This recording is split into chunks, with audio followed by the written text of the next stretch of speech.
course, no music. I got it covered.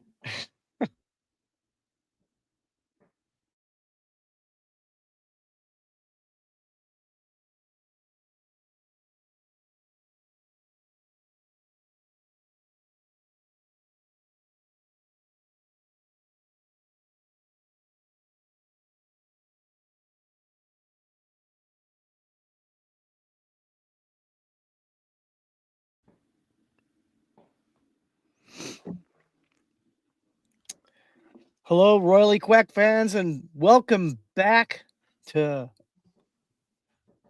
our podcast. I'm a little flabbergasted right now because my son has surprised me with one of my favorite podcast, especially Kings podcasts, Locked On Kings host, Eddie Garcia. Hello. Wow. What a nice son, despite the fact he obviously has his issues, but what a nice son to do that for you. Yeah. Well, and in a year, this is only the first time I have the advantage. Yes. Every other host we have had has been a Ducks fan. Eddie, thank you for coming on. And I helped you with this. Well, my pleasure, and I will enjoy the two of us ganging up on the kid there. So it's literally the Stanley Cup number: two Kings, 1 Duck. That's right. Yeah. That's right. For now. Well, Yeah. you know, the funny thing, Eddie, is he always tells me, well, we won it first. Yeah. And I always come back, well, we won it twice. That is right. And 2 is better than 1, obviously. And and also make sure you also don't forget that the only time the 2 teams have met in the playoffs, the Kings won Game 7 in Anaheim. I was there, and went on to win the Cup that year. So there's that. See, that one hurts me the most because that was Timu's last year. Yes, it was. That's the one that hurts me the most. As it should. Well, and honestly, I blame the Sharks because they let you guys come back from 3 games down to. I blame San Jose. They are partly to blame as well. I agree with you on that. Yeah. The only time I'll thank the Sharks. Yeah. And we can always, it's 2-1-0 when it comes to San Jose. So we've got that as well. Yeah. Mm-hmm. Well, Cody surprised me because my birthday was in February, and he had one of my favorite players, even though he's not a King, is Teemu Selanne. And they did a cameo with for me for my birthday, and he actually brought up that Game 7 and how the Kings stayed on the ice and honored him for his, wonderful years of playing in hockey, being an example for every kid under the sun. And even though he's a Duck through and through, he really said he really appreciated how the Kings did that. So yeah, we saw a little bit of that in a game last night. Was it the night before? Night before, maybe. Night before. Yeah. Ovechkin and Marc-Andre Fleury. That was so classy. Yeah, hockey. Hockey does a lot of really cool things like that. There's a lot of little things that like if it's your first NHL game, you get to go out right before everyone else and take a lap. The handshakes after a playoff series. There's a lot of little kind of traditions hockey has that's really cool, and that was really cool. I will say there are very, very few Ducks I've ever liked, but it's impossible not to like Teemu Selanne, a gentleman on and off the ice, a hell of a player. So yes, I will completely concede as a Kings fan that Teemu Selanne is awesome, except for one thing, and I hope you guys have never seen this movie, but he did a movie with Brett the minor Hall. leaguer one. Yes. I haven't don't seen watch it yet. Don't watch it. I want to. No, you don't. Sometimes everyone says it's so bad you have to watch it. Yeah, so I do a couple of. I've done an NHL podcast for 18 years, believe it or not. Wow. My co-host, one of my best friends in the world, is a Ducks fan. Okay. So I'll get him on here then. yeah, next.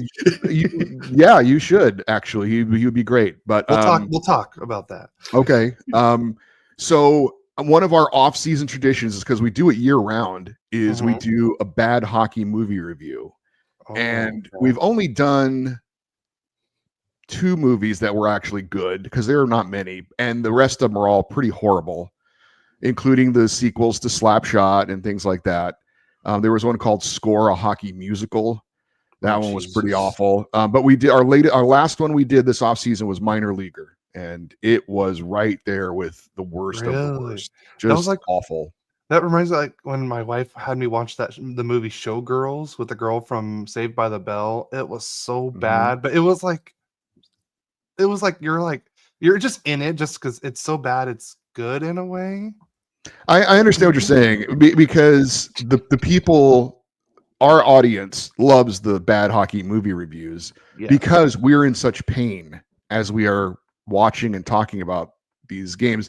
You know, like for instance, a long time ago, we did the movie Goon, and we loved it, and it was really good. It was funny. It was well done, and they didn't like it as much because we liked the movie. They want to see us in pain, which is kind of weird when you think about it, but they enjoy us like just rolling our eyes and saying, what is this movie doing? Why are we watching this? This is terrible.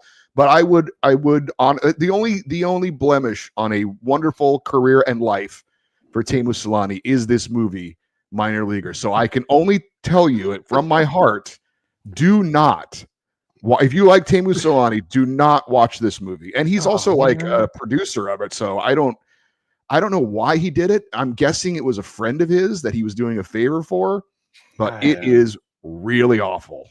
Okay, but all right, we'll talk good. The last good thing, you got to go to his steakhouse in, was it Newport Beach, I believe? No, it's so good. It's like Laguna Beach. Yeah, one of the beaches. Yeah, I'm glad it's still going because it's so good. Restaurants and athletes in restaurants, they try a lot of them and they rarely work. So I'm glad it's doing well. I haven't been. I've heard good things. My co-host Doug, I know, has been. I think he even got like a hat, like Steakhouse 8 or whatever it's called. I don't know. I'm sorry, but oh my god, there's a hat. I think so. Yeah, it was like I remember he has and it's a number 8. And I know there's a number 8 involved. So it's called Solani's, I believe. Yes, Solani Steakhouse. Yeah, and we went there for our anniversary, and they had good steak. And he owes both Cody and I a cocktail after the cameos we got. He said next time we come, he's going to buy us cocktails. Very nice. Maybe you should come with us, Eddie, and maybe he'll buy you a cocktail too. That would be a good story, and I can tell him. I can ask him, why did you do that movie? What did you lose a bet? What happened? Yeah, that would like me being in a movie. It would be very bad. You wouldn't be any worse if you were in this movie. Trust me. Oh, it's that bad. All right, I think it's time for us to get into news. Get this thing rolling. While we have Eddie here, why don't we knock out the Kings news? Dad, you can get it started. Okay. Well, the LA Kings have recalled Jeff Malott from the AHL's Ontario Reign. That's because Tanner Jeannot and Alex Turcotte were slightly injured, and they didn't go on the trip with them to Colorado. And Malott actually did play in that game, which we'll have a little bit later. And then, Eddie, you want to do the second one? You have the notes? I do. Yeah. The LA Kings signed prospect Jared Woolley, a defenseman, to a 3-year entry-level contract. So he is now in the fold for the LA Kings. Big kid, I think he's like 6'5", playing for the London Knights, the powerful juggernaut of a team there in the Ontario Hockey League.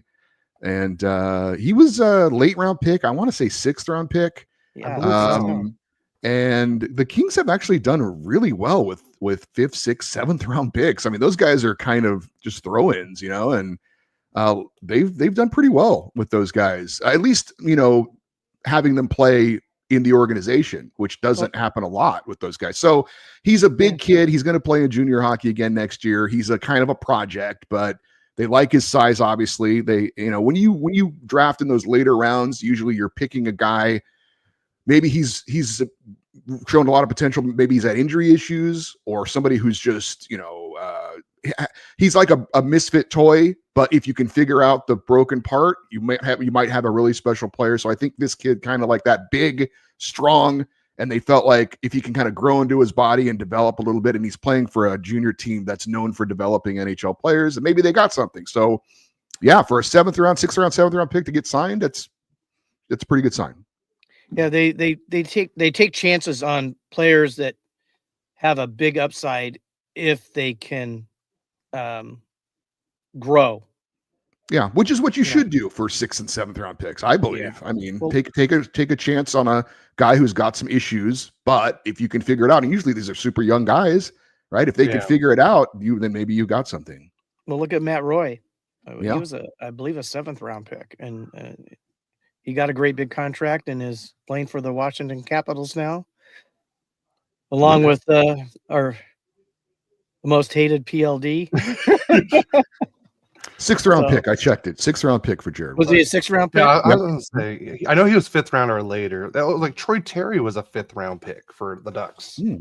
Yeah, it's nice to hit on those guys because a lot of people think, oh, 5th round pick, that guy's not going to do anything. You never know. Yeah. Well, and he's had a really great program there with the London Knights. They're usually always right there for the Memorial Cup. Yep, absolutely. Every year. Yep. And if the King fans don't know it, one of the greatest Kings ever was a 9th round pick, and that was President Luc Robitaille. Yeah, they don't even have 9 rounds anymore. They don't have 9. He would have been a free agent. I think Dave Taylor was even like ridiculous. Like you're like, why did they even have that many rounds of a draft? For God's sakes, I'm gonna look it up. Yeah, he was 15th round. Dave Taylor. Wow, and now we only have 7, right? That's all we have now. Yeah, 7 rounds now. Yeah, wow. and I think there's some talk of maybe even reducing that as well. I think all the drafts have been like that, right? I think baseball, football, they've all reduced it, shrink, and made it. Was it basketball only has 2 rounds, I believe? Yeah, right? Yeah, that's crazy. Yeah. Well, all those players. Well, they do have a lot of like actual people that don't get drafted that actually cling on to teams and actually make the teams. Yeah, and they have the smaller rosters of all the professional sports. So that's definitely true. Yeah. Definitely true.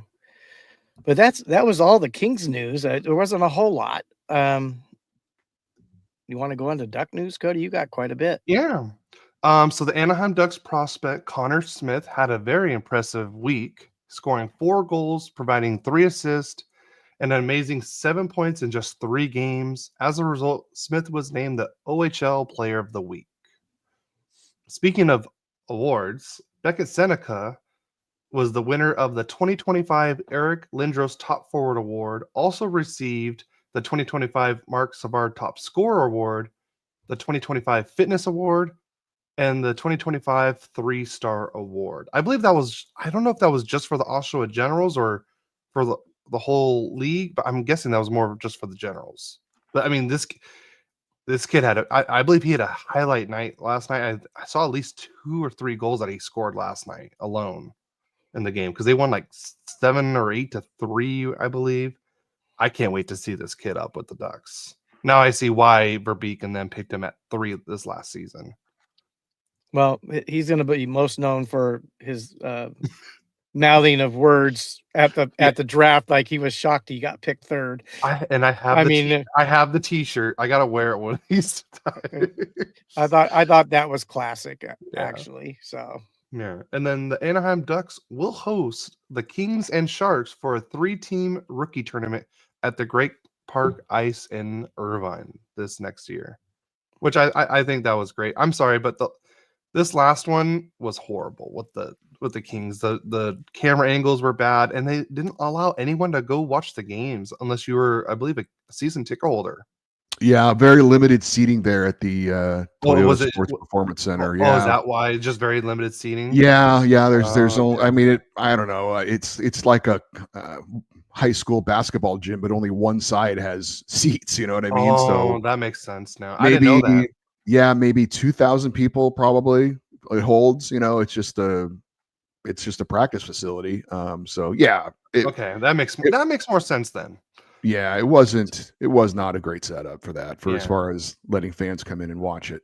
Yeah. So is that taking place of the bigger tournament they were having with having like the Sharks? And yeah, I think they're really trying to cut down on travel for teams that have to go far. Like probably like Vegas, Utah, and Colorado might have one together, and then probably Seattle, Vancouver, and Yeah, Calgary that and the one that they had for the last few seasons, and I apologize for forgetting what the official name of it was, but it was the biggest one in the NHL at the time. the rookie face-off tournament. Rookie face-off, yeah.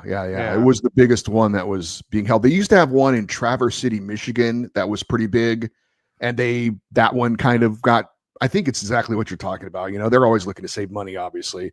Yeah. So they kind of consolidated that only to like 3 or 4 teams. It used to be like 7. So that one was the biggest one, and then this latest one, this rookie face-off, was the biggest one in the NHL. And now apparently they're deciding to kind of, make it smaller, make it more financially viable or whatever. And we got someone from our network, Jonathan Holloway. What's up, fellas? What's up, Jonathan? How you doing? Hey, Jonathan. All right. Next bit of news. The Ducks have signed. I believe it's the goals. I believe have signed forward Drew Elliott to an amateur tryout. I think his college season just ended. I haven't done much research. I just saw this, I believe, this morning. Hopefully, I can find out more information on him, and I'll provide that on the next pod.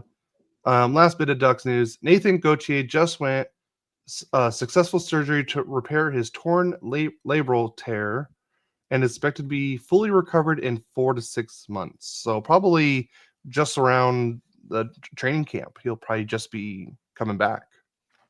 So it sucks to see him go because he was making really great progress down there in San Diego.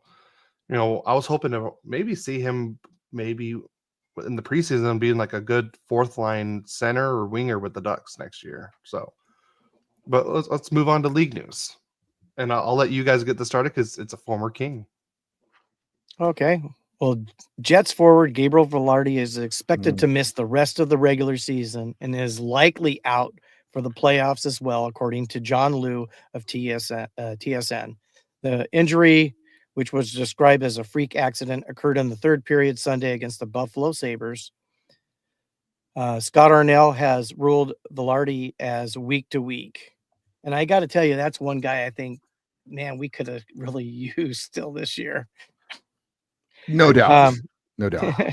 I hate it.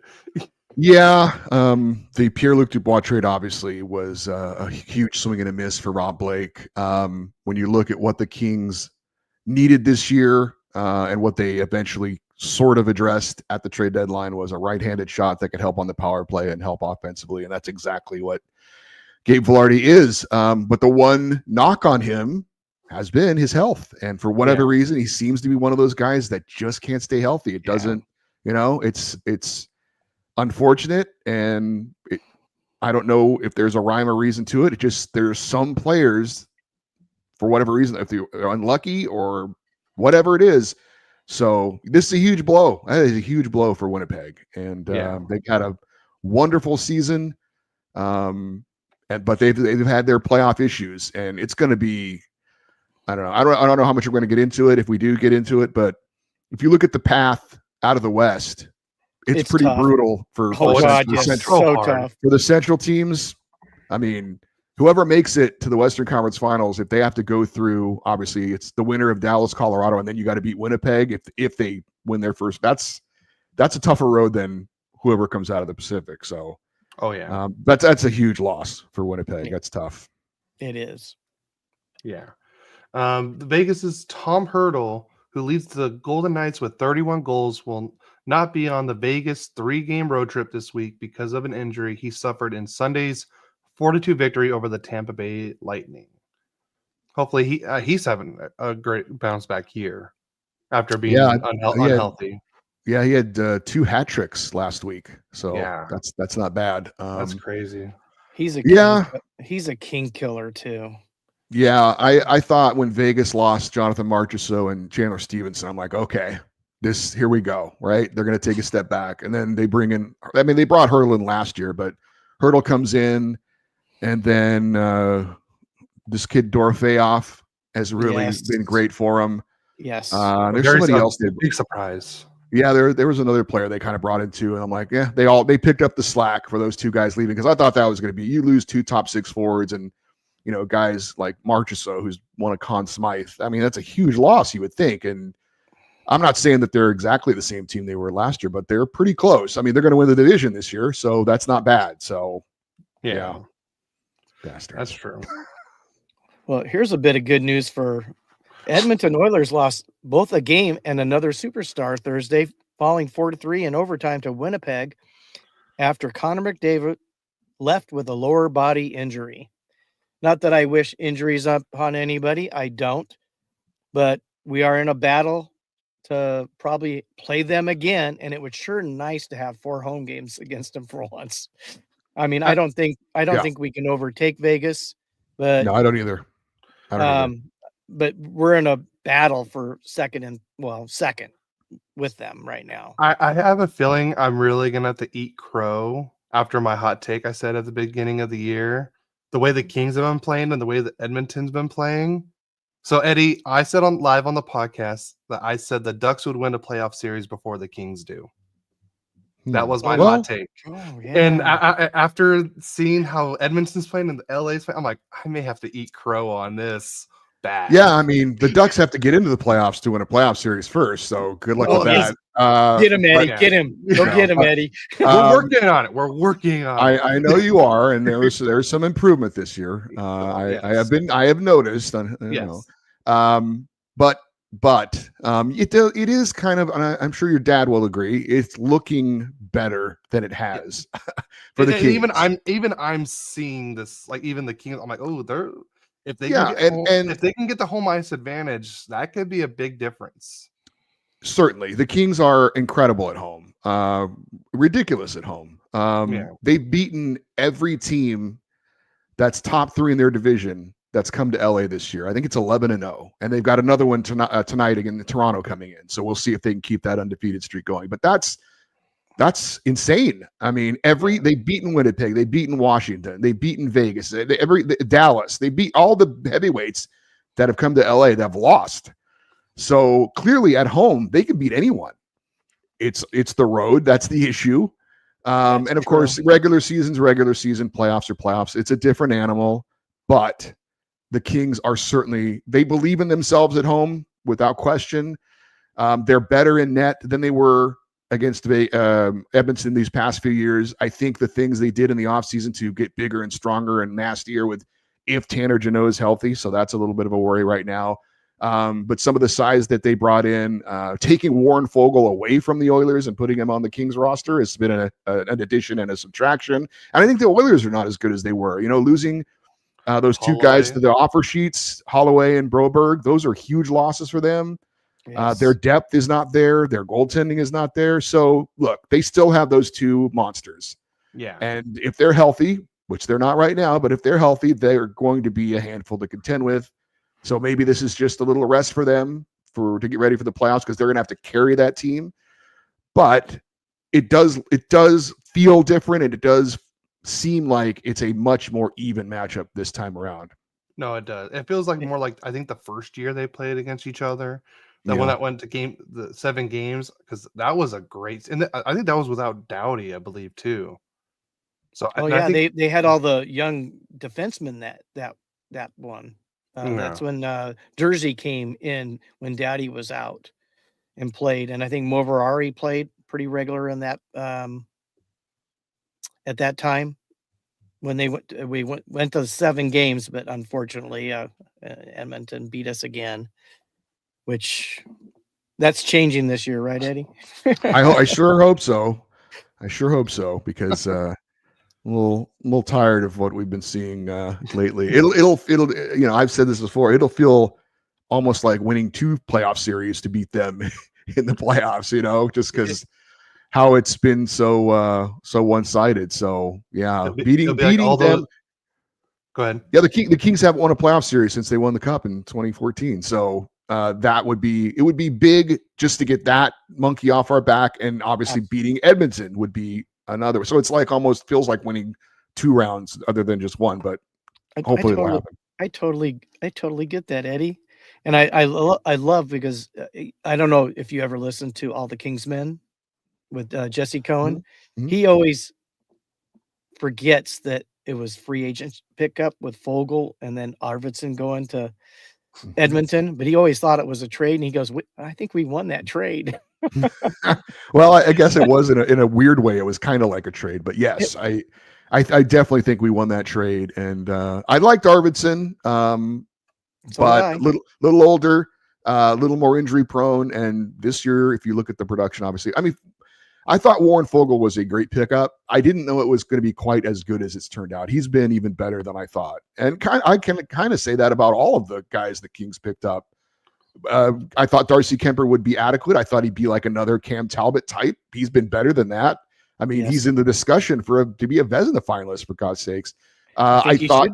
I thought Joel Edmondson, I'm not a huge fan of his contract and the term he got, but I thought that was a decent pickup. I think he's actually been better, a little bit better than I thought he would be, especially as a third pairing guy. I think he's really good for that role. And then Tanner Jeannot, kind of, up and down a little bit, but of late was really coming on and doing some nice things, providing that physical presence, but chipping in offensively as well before he got hurt. So all those guys that they brought in, it really has worked out. I know, a lot of us were like, those were not additions that got you excited, right? It wasn't the big names, but, and Rob Blake has had his issues. We talked about the Pierre-Luc Dubois trade, but those moves have worked out for the Kings. They really have. Yeah. No, I thought the moves they made were great. I know it doesn't look that way, but I feel like also with the playoff series with you and Edmonton reminds me of Pittsburgh and Washington, when Washington finally beat Pittsburgh to actually advance finally, and then they end up winning the Stanley Cup. So is that a prediction, Cody? It's not a prediction. I'm saying it's similar. Go Kings, go, right? So no. So can I get into this now? How did this happen? How did this happen? The father, clearly the wise man in the family, has this son and says, son, hockey is a sport you need to enjoy, even though we're in Southern California. Embrace this. And he said, yes, father, I will. But somewhere along the road, he took a bad turn. Was it those dumb movies? Is that what it was? Okay. First of all, yes. Well, we grew up in Anaheim, Orange County. Like we're from Lake Forest.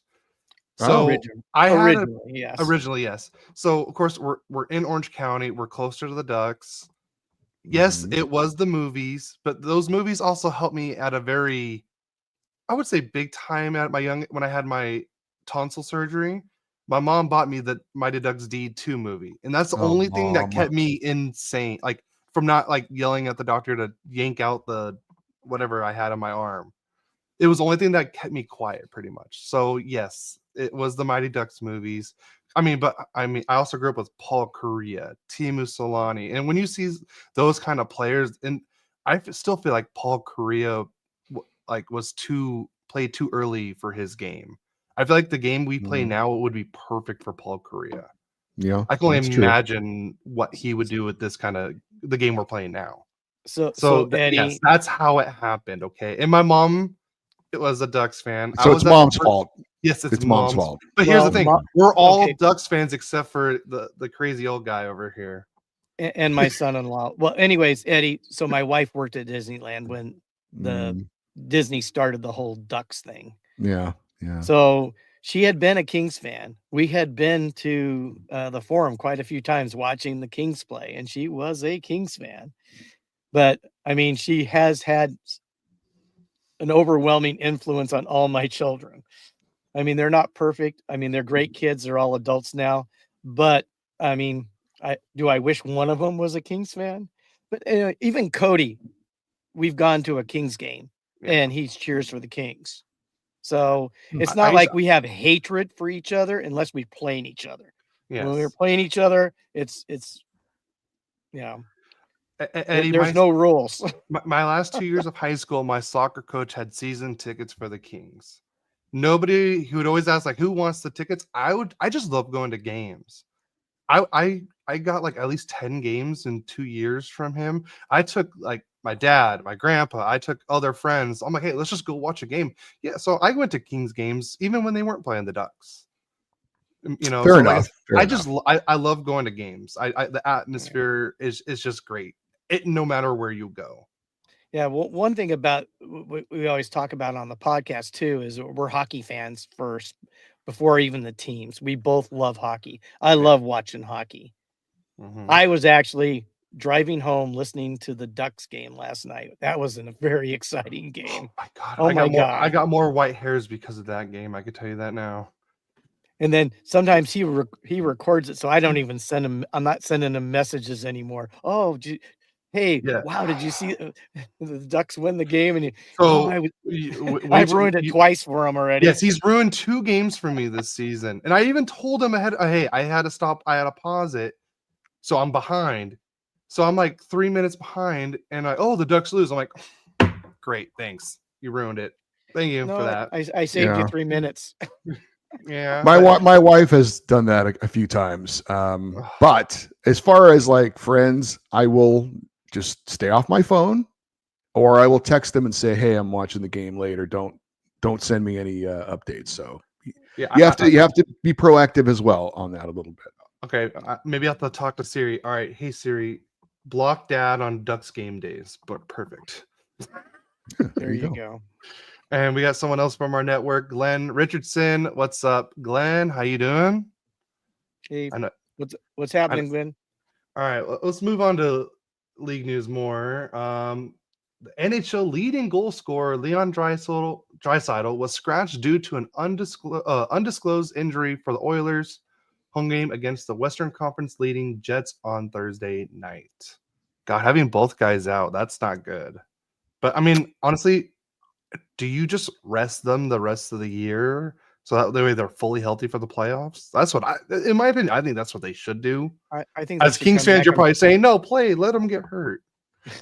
Well, I have mixed views on it because if they don't play, that helps the Kings' chances of getting home ice in the first round. I mean, they got blown out by Seattle the other night with those 2 guys not playing. So they're clearly, and this is no hot take, not the same team with those 2 elite players not on the ice. So I'm okay if they want to rest them, because I think it's that important for the Kings to get home ice in the first round. So I'm guessing they will both be available and will play in the 2 head-to-head matchups against the Kings coming up next month. So, by the way, Mom put on the Instagram live, she says, because Mom knows best when it comes to picking for hockey teams. Mom knows best.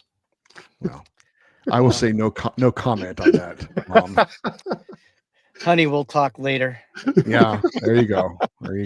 Well, that's not going to go well for you, Dad. I'm ready to. Probably not. Probably not. The 20-year-old Snuggerud was selected by the Blues at the number 23 overall in the first round of the 2022 draft.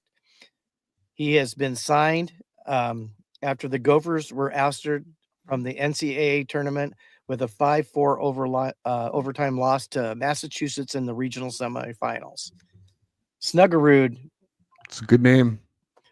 Well, not just that. I've seen him play in the juniors, and he's a difference maker. College, not junior. College, not juniors. Right. Yeah. Or maybe World Juniors. Yeah, I think it was World Juniors. Yeah. World Juniors. Wasn't he the captain of USA too?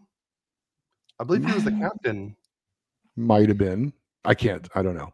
I can't speak of that either. It is a very interesting thing with hockey where you can add these college guys for a playoff run. It's a very unique, odd thing about the NHL where you can do that. When their season ends, you can sign these guys and they can actually play. And it happens every once in a while that they can come in and contribute. It's like picking up a player after the trade deadline. It's very interesting. So yeah, I'm really looking forward to Ryan Leonard right now. Yeah. Once his college season is over, I'm like, that's like a free pickup pretty much for the Capitals.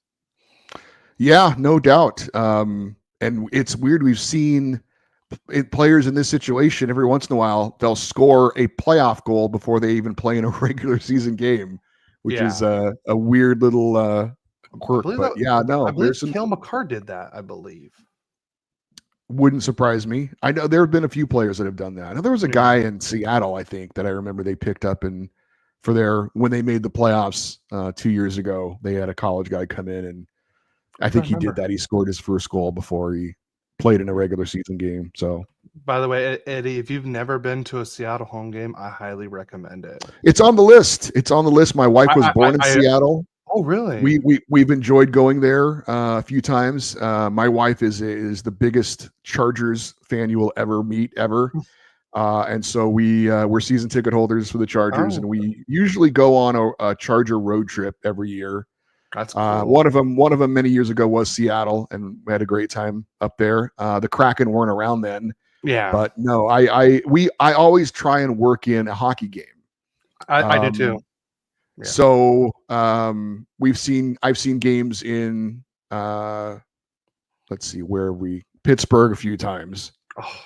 Just games. But the last trip we did was New York, and we went to the Garden and saw the Rangers play the Hurricanes, which was awesome. Yeah. So but Seattle is definitely on the list. I'd like to get up there and check out a game for sure. My wife and I went up with my friend and his wife. Because we're all just best friends pretty much. Our hotel was like in the perfect spot. It was like you can see, like, you walk out, the Space Needle's right there, and it was like a 5 to 10 minute walk right to the arena, like right there. It's not even bad, and it was so great. Even though I wanted to punch one of the fans that was right there and everything like that. Other than that, it was fantastic. Even though this was the year, I believe the Ducks, I think it was when they had the worst record in the league and they were supposed to get the number 1 pick, but but I love Leo Carlson though, especially the way he's playing right now. So I actually saw the Ducks play in Seattle, which was great. And then we end up seeing the Mariners, I think a couple days later, because it was opening day, like right after. Yeah, our trip up to Seattle, it was several years ago. Like I said, the Kraken weren't around then. But we drove up to Vancouver to watch a game. And this is my wife plans everything because she's the brains of the family. Same. But I decided to plan that trip, and I didn't realize, hey, you're going into another country now. You have to have like a cell phone plan, like your cell phone isn't going to, So there was that. I didn't account for that. And then we got to the border, and this was pre 9/11. We got to the border, and I had brought our expired passports and not our current passports. So and the drive from Seattle to the border of Canada it's a little bit of a drive. I think it was probably like 2 hours. So it wasn't like if we had to turn around and come back, that was going to be a lot of wasted time. And the guy at the border saw my wife had steam coming out of her ears because she was angry with me that I brought the expired passports. And he said, just go ahead. It's okay. Just go. And I'm like, are they going to let us back over when we come back? He's like, yeah, you'll be fine. So again, this was before 9/11. I don't know if they do that now. And then of course, I highly doubt that. Yeah, some of the other stuff that's been going on, maybe they wouldn't do that. They wouldn't be nice to us. But anyway, we drove up to Vancouver, and the Canucks played the Ducks. Oh, okay. And so we saw the Canucks Ducks play in Vancouver, which was very cool. I do remember being astounded and not surprised, but still walking around downtown Vancouver. At every restaurant or bar you passed, all the TVs had hockey on them, which is you're obviously in Canada. not. Yes, which was so cool because I'll walk by the restaurant outside of Crypto.com arena and they won't have hockey on the TVs. I'm like, there's an arena right there and there's a game starting in 20 minutes and you don't have hockey on your TVs anyway. It drives me crazy. Yeah, me too. We need more hockey. Agreed. So who's next? It's I believe that's my turn. The Capitals have signed defenseman Jacob Chychrun to an 8-year extension worth $9 million AAV, $72 million overall. So that means the Kings will be re-signing Gavrikov. I think that was the other option for them. Chychrun was those names that would always somehow be linked to the Kings. Yes. And fans kind of kept that going, I think, as well. And so now we can, I guess, officially put that to bed for a while. He's been great, actually, for Washington. All the moves they've made have been fantastic, including Pierre-Luc Dubois. So they're kind of the poster child right now for all the teams that want to retool, not rebuild, retool for, being the last team in the playoffs last year to being the first team in the playoffs this year is pretty astounding. I mean, the guys that their homegrown guys have worked out, the guys like Alexi Protas and Connor McMichael, the guys they traded for like Chychrun and Pierre-Luc Dubois have worked out. The goaltending has been unbelievable. So it's and Ovechkin's doing his thing, which I know you're going to bring up. So it's all worked out for Washington. All the moves they've made have been fantastic. Yeah, it definitely has been. But Winnipeg's taken over the President's Cup points lead for now. Yeah. So it's going to be a battle between those two teams. It's only by 1 point, but Washington still has a game in hand, so it could be Washington. Well, it could bounce back and forth, that's for sure. Yeah. Well, on to other news. The Flyers have fired head coach John Tortorella after 3 seasons with the club. Tortorella, 66, had a record of 97, 107, and 33, winning percentage of .479, with no playoff appearance during his tenure in Philadelphia. Brad Shaw will take over as interim head coach. What do you think about that? Well, Tortorella had some comments that didn't go over well. He said a lot of good things, I suppose, as far as he said, it's on me, I've got to be better, But then he said something along the lines of, I'm not interested in coaching a team like this, something like that. And you're like, well, I did not hear that one. Oh my gosh. Well, that's what you signed up for, John. I mean, yeah, really. When you took over this team, you knew that they were going to be bad for a while as they're trying to rebuild this thing. So this isn't a surprise. So why take the job if you don't want to coach in this type of situation? And maybe he wanted to get fired. I mean, it's possible he's going to get paid now $4 million next year to not coach, which is always my dream, to be paid a lot of money to not do anything. But I think he's done. I don't think anyone's going to hire him anymore. I mean, he's been around.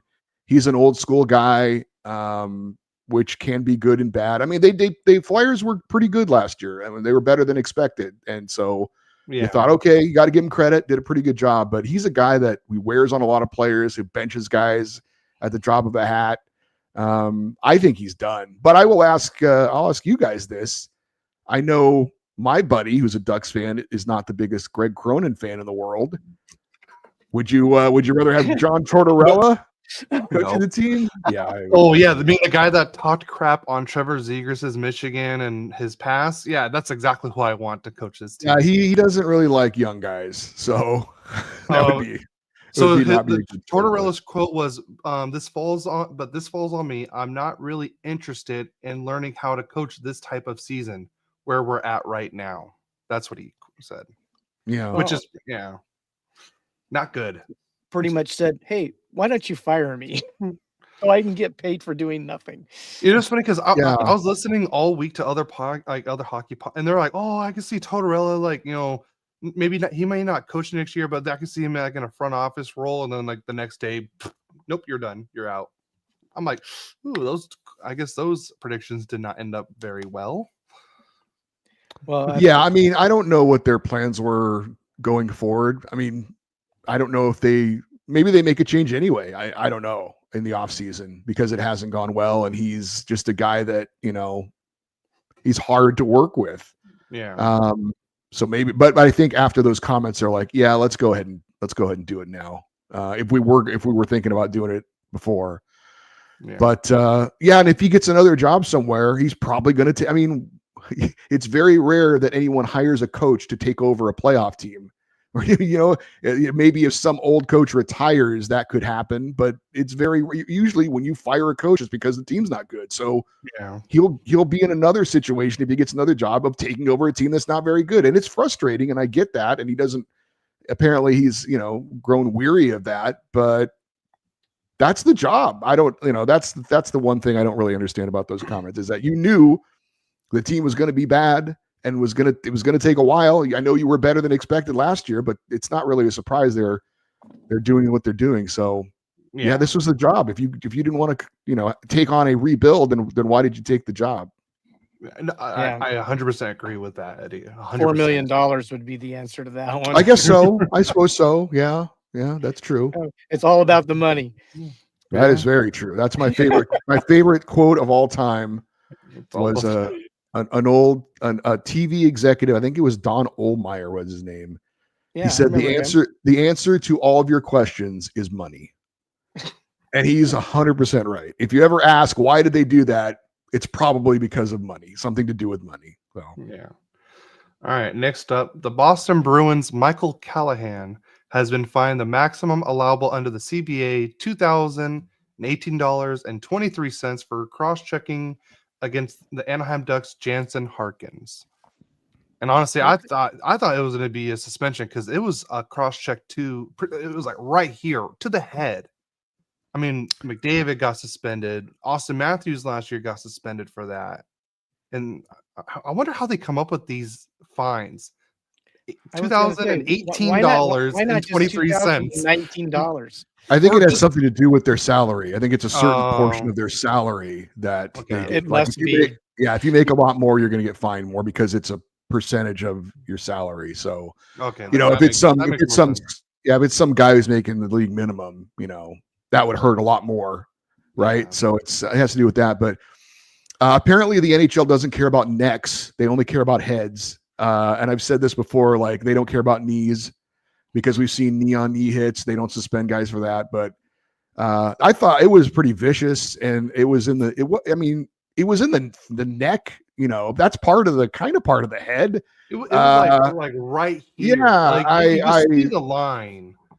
Yeah, because I think was it when McDavid or Matthews? I think whoever they got. Yeah, McDavid. It was also around the same area that where Jansen Harkins got hit. It was. I want to say the guys they hit. It was around the same area. I don't. Like I said, the NHL usually is very sensitive towards anything that is a head hit or a head check or whatever. I mean, I guess technically you could say this was kind of more neck, but still, I don't know. I saw it one time. And I'm like, that should be a suspension. That's what I thought. When I was watching the game, I was like, oh, I'm surprised he didn't get kicked out of the game for that. It's a dangerous play that can cause an injury, and there was no need for it. It should have been a suspension. Yeah, because all he got was a double minor for that, and I thought it should have been a 5 in a game. If it was a 5 in a game and then he got the fine, I'm like, okay, I can understand because I think it was like early on in the second period when it happened. So I was like, okay, he got kicked out for the game. All right, if he gets a suspension, I can see that. But if he just gets a fine, I can live with that because he already got kicked out of the game. Pretty much almost a game suspension. Right. So like I said, but I'm just glad that they end up fighting. Those two players, Jansen Harkins and Callahan, end up fighting later in that game. And I think Harkins, believe won that fight. So it was good that he at least got back fair and square. Yeah, he got his own retribution. Yeah, which is good because the league obviously didn't do it for him. So yeah, exactly. All right, Dad, I believe you're up. Yeah, Sid the Kid Crosby passes Wayne Gretzky. Wayne's getting passed again. Well, he's got a lot of records though. It's okay. He does. I think he has the most important one. Yeah, with his 20th point per game season, the most for any player ever. That's crazy. And Sid's a class guy. He's an awesome player. Love the commercial with him and all those kids. I could watch that over and over again. It makes me smile every time I see that commercial. So, wow, Crosby's another Hall of Famer, no doubt. Yeah, he's first ballot no matter what. And this next news is my favorite out of all of them. The Nashville Predators have been mathematically eliminated from playoff contention, missing the postseason for the second time in the last 3 seasons. This puts a big smile on my face.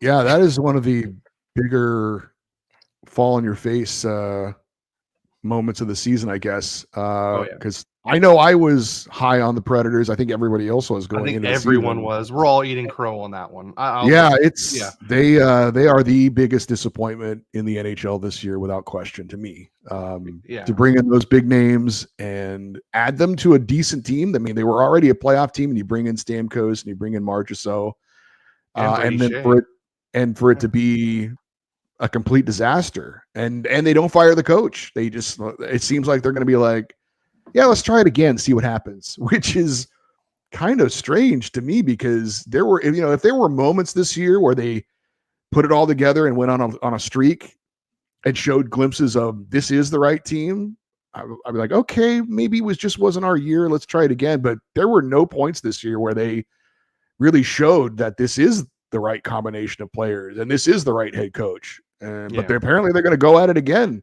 next season with pretty much the same group. So we'll see how that works out. I feel they're going to make some big moves in the offseason. Well, I thought they'd make some big moves at the trade deadline and maybe get rid of some players, but they really didn't do that either. So, but I think they have 3 first-round picks, I want to say, this season in the draft. So I feel like they could trade at least 1 or 2 of them away and make a big splash, or maybe a big offer sheet somewhere for someone. Well, that'll be interesting to see with the success that St. Louis had with the offer sheets and with the salary cap going up. Are we going to see more of those? I hope so, because I think it's fun to talk about. It's drama. Yeah. So we'll see. We'll see if they have opened the eyes of some other GMs around the league and say, hey, this is a good idea. You can help your team out a lot, and you can also hurt another team in your conference potentially, or even in your division, depending on what team it is. So I know it doesn't make you very popular, but this is a business and this is a competition. Who cares, So we'll see. All right. Ready to get into the game recaps? Yeah, we can do those pretty quick. Yeah. Sure. You want me to start? Well, yeah, because you guys have 4 games and I got 3. So we'll do 1, 1, 1, and 1. Okay. So last Saturday, Kings played the Hurricanes. And who'd have thought what would happen in this game? The Kings looked awesome. Let's go through the scoring real quick. In the first period, Adrian Kempe got his 29th from Helenius his 3rd and Janot his 5th on a snapshot at the 3:03 mark to put the Kings up 1-0. Then the captain, Anze Kopitar, on the power play, scores his 17th from Kuzmenko his 15th and Doughty his 8th on a tip-in at the 14:39 mark to put the Kings up 2-0.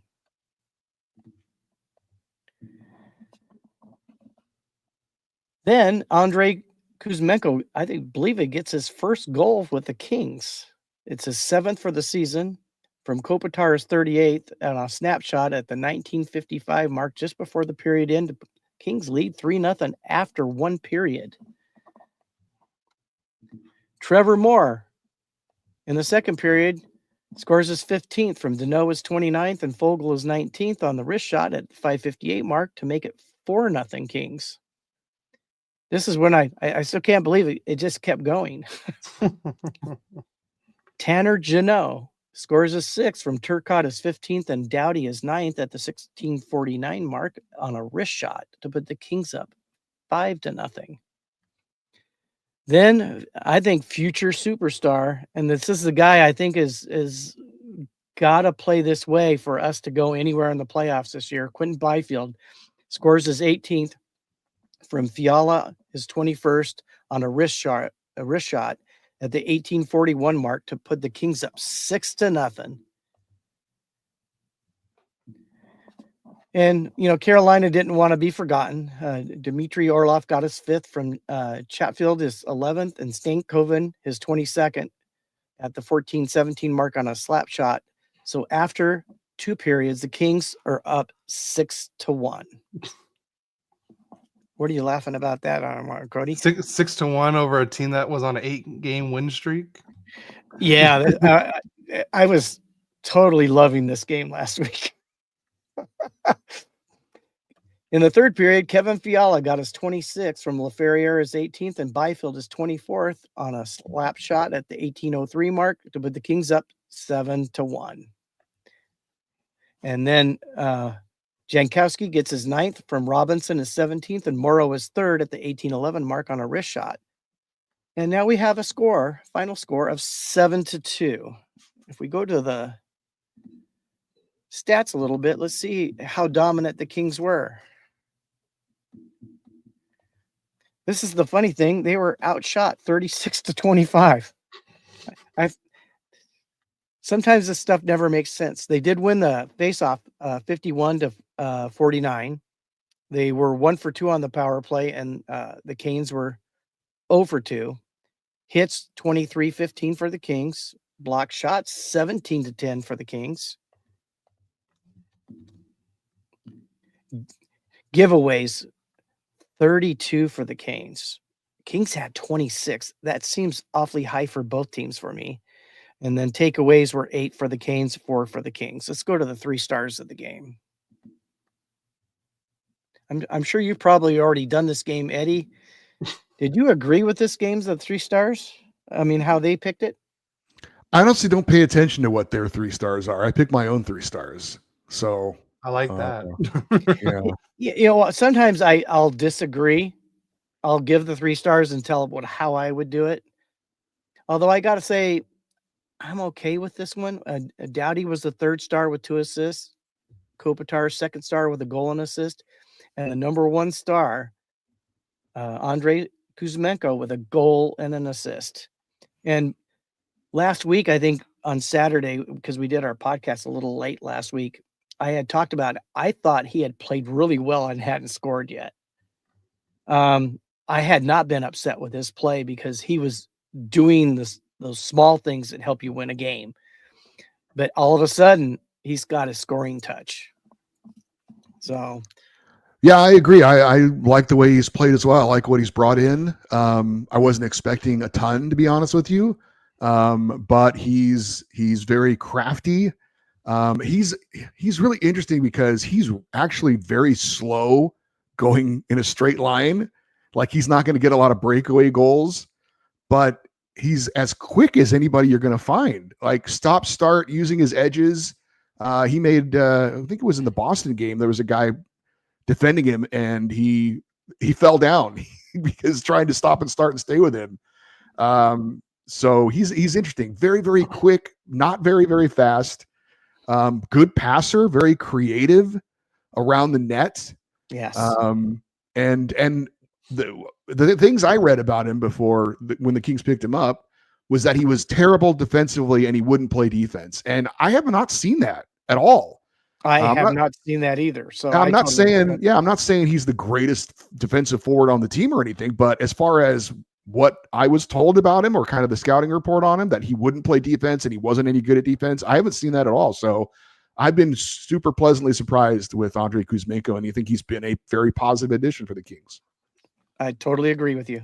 You want to do your first game, Cody? Yeah. Or do you have a comment? No, Kuzmenko's, I thought that was a good, like, low-key pickup for the Kings, you know, because I remember, was it 2 or 3 years ago when he was with the Canucks? Like, I think he scored, 40 goals that year? 39 for the Canucks. Yeah. Okay. 40 goals. Okay.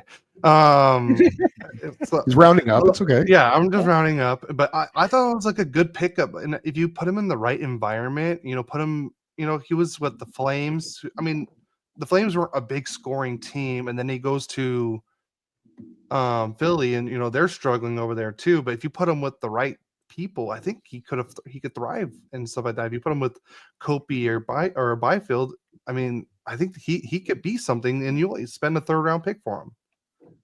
Yeah, no, I think you're right. I like I said, I wasn't expecting him to come in and be a big impact player, but he has. And again, they only was a 3rd round pick they gave up for him. Mm-hmm. He's come in and he's contributed and he's helped that lineup to get kind of settled.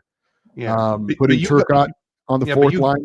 You got him to not be the big guy. You got him to be that role, middle 6 winger that you guys needed. Yeah, he has been absolutely a positive addition for the Kings.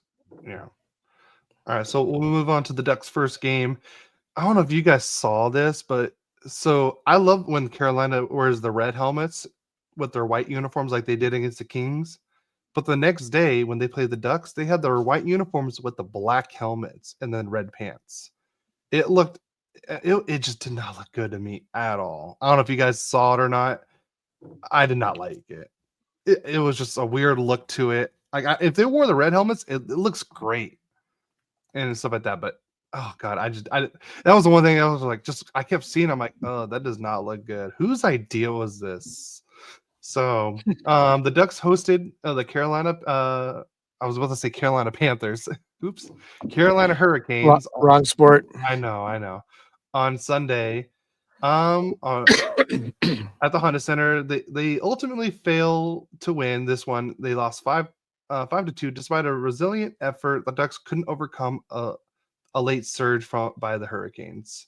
In the first period, both teams remained scoreless, and the Ducks were unable to capitalize on a few power play chance opportunities, which that's just a given this season, pretty much. In the second period, Mark Jankowski scored his 10th of the season to take the lead for the Hurricanes to get the first goal of the game.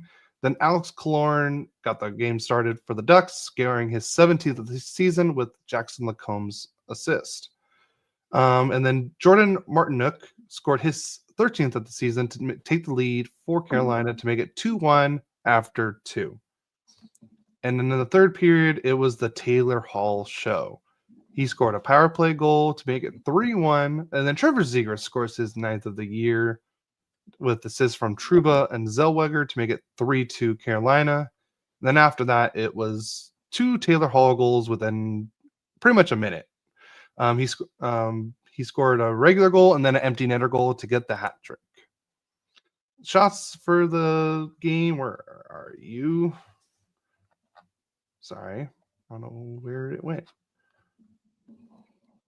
Box score. Here we go. The shots on the shots for each team had 37 shots. What is going on with my notes today? Shots on goal was 37 each. Power plays, the Ducks were 0 for 6 on the power play, and Carolina was 1 for 3. The Hurricanes held the advantage, winning 38 faceoffs compared to the Ducks 27. And the 3 stars of the game was Troy Terry was the number 3 star with 0 goals, but you could tell, like, when he's on the ice, it's completely different. He controls the offense for the Ducks pretty much right now. And then Freddie Anderson made 35 saves on 37 shots to be the 2nd star. And then the number 1 star was, of course, Taylor Hall with the hat trick. So on that, I mean, Alex Killorn continued his consistent performance, scoring his 17th of the year, maintaining his streak and appearing of all 70 games this year. Zegras added another goal. He's starting to score and shoot more now. And Lukas Dostal made 32 saves on 37 shots. But I can't blame Dostal for this loss. The Ducks just did not look good in that third period whatsoever. So on to the next one for you guys. Okay. Eddie, do you want to join in on this a little bit, or you want me to just take it? I'm willing to do anything you would like me to do. Would you like to do the Bruins game? I'd rather hear your voice than my dad's voice. I would rather hear your voice than my voice too. You can do it however you like. It doesn't have to be the same format we do it. So okay. Let's see here. Let me pull it up on my phone. Take full advantage of you being on the podcast with us today. All right. Kings Bruins on Sunday. We had Boston scoring 19 seconds into the game to take a 1-0 lead, but the Kings would respond. Anze Kopitar gets his 18th of the year to tie it up at 1-1. Then you had Warren Foegele getting his 20th of the season, tying his career high. Also, that was his 100th career goal, I believe it was as well. And I think it was in like his 500th career game. And it was all very lined up for him. It was like 20, 100, 500 or something like that. Wow. So the Kings had a 2-1 lead after 1. Boston would score the first goal of the period again early in the first period, 2:07, but then the Kings responded with 2 more goals, just like they did in the first period. Drew Doughty's 3rd and Andrei Kuzmenko's 8th.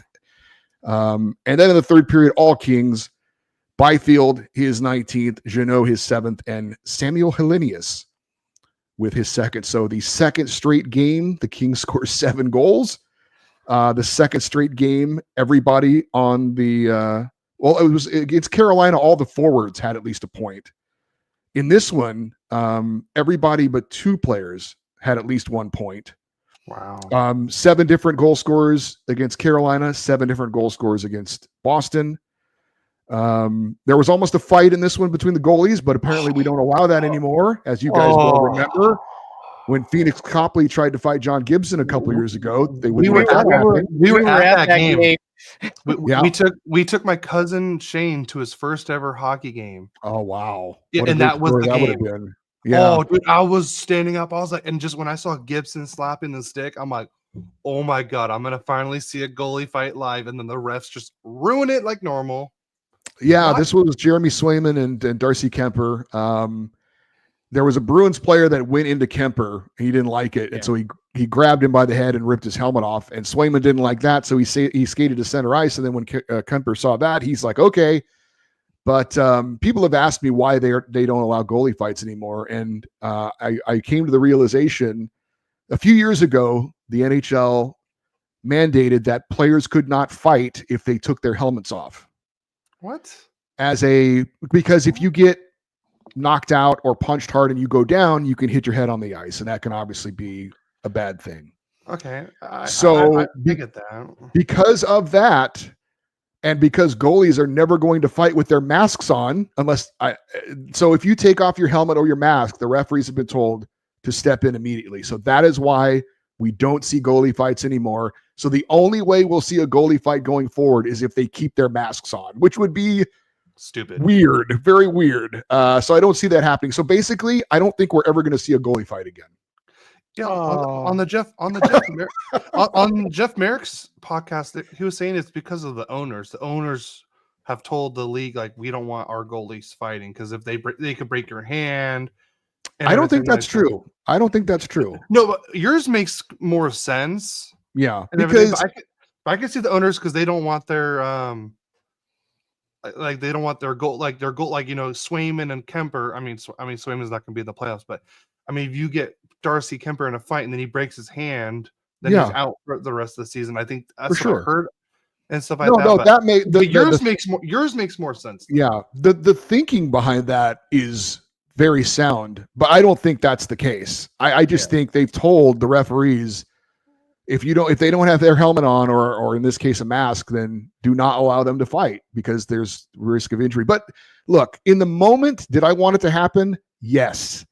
Afterwards, did I think that was probably the smart thing? Because as you said, if Darcy Kemper breaks his hand in a stupid fight that means nothing, and now we're screwed in the playoffs, that would have been a nightmare scenario. So in the end, in the moment, yes, I wanted it to happen. But afterwards, I was like, you know what? I'm okay that didn't happen. Yeah, I'm too. Hey, it wasn't that game where we saw Copley and Gibson. Didn't he actually hit somebody with his blocker and get? Copley got a game misconduct for punching with the blocker. Yeah, because we were all asking why he got kicked out because we saw him hit him, but we didn't know that. Did you know that was a rule before that? I didn't, but I didn't. Yeah, found out afterwards that is in fact the case, and it makes sense because that thing is. I mean, it can be like a weapon, you know. Can't do that. So Eddie, we have one of our guys on the network. His name, his podcast is Frankie the Yankee. He's trying to convince me and my dad to become Yankees fans, but we're Angels fans. So this is his comment. He's every live stream. He's like, "Hey, you guys want to come to the Empire side?" You know. So, but we're Angels fans. He's trying. He's really trying. I appreciate you, Frankie. Though. Well, let me ask you this: if you had to, would you be a Dodger fan or some other team? Because I mean, they're local, they're winning. Or is that just no? You couldn't go. Let's put it this way: I'm one of those guys that, I can be a fan. Maybe like the Kings are number one with me, but I don't hate the Ducks unless they're playing the Kings. So I could go to a Ducks game and cheer them on. Same thing with the Dodgers and the Angels. I'm an Angels fan first. If they're not If the Dodgers aren't playing them, I don't care. I'd rather see them win the World Series than the Yankees, which, sorry, Frankie, that happened last year. Okay, you lost really that. I could see you. They really dropped the ball on that one.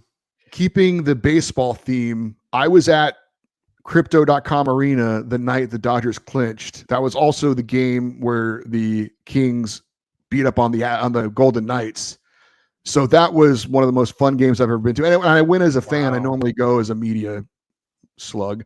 But I went as a fan with my wife because it was Chargers night. And we always go to Chargers night. That was so much fun because they were showing the baseball highlights during the hockey game, which is a little unusual. Yeah, that's really different. And fans were cheering for what was going on the Jumbotron and rather than what was going on the ice. But fortunately, the Dodgers got the final out in between the second and third period. Everyone was watching the TV. Everyone was cheering and going crazy. And everyone was having a good time because the Kings were beating the Golden Knights. So it was just a fun party night out at the Crypto.com Arena. So that was a fun memory. So I live in a household where everyone's a Dodgers fan. So I mean, I hate the Dodgers only because they took players who I wanted the Angels to pick up, like the Ohtani thing.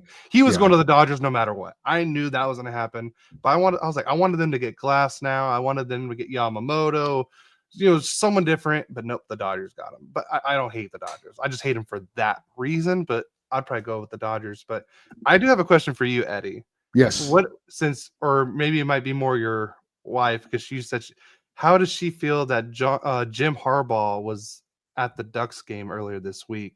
She didn't know, which is rare because she knows everything, Chargers. And I told her that I did not like that Jim Harbaugh was at the Ducks game talking to the team.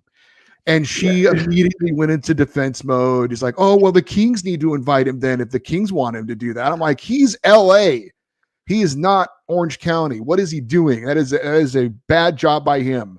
Well, the Ducks also got Cameron Brink from the Sparks too. The Ducks did. Well, I know the Chargers kicker. I think it's Cameron Dicker the kicker. He's been at some Ducks games, and so I don't know that there's a connection there with that. But for whatever reason, he's been at some Duck games and apparently had a Ducks jersey on. And he's from Texas, so he's not from around here. So I don't know how that happened. If he just got invited and went and became a fan or whatever. But when we went to Chargers night, there were 4 or 5 Chargers players there, and my wife knows all of them. So they were sitting not far from us, and they were having a good old time. There was a fight in front of them, and they went crazy. I love those videos when they have the front row ice right there, and they say, "Oh shit!" Just their reactions. I love seeing. And one of the guys, Morgan Fox, who was a defensive lineman, you know how they have those videos now? I think it started in the NBA of the guys walking in, like what are they wearing as they walk into the stadium, arena, whatever. Yeah.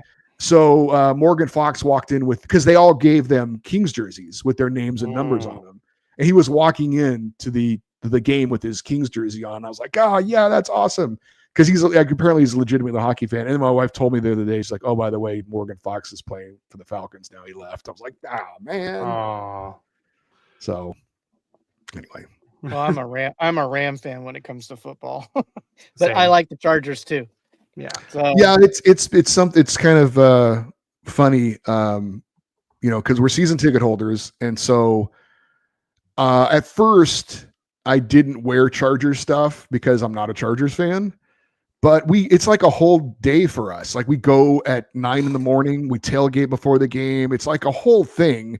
And all of her Charger friends are so nice to me. They feed me great food, and they're always, and I'm in this section. She's in a fan club.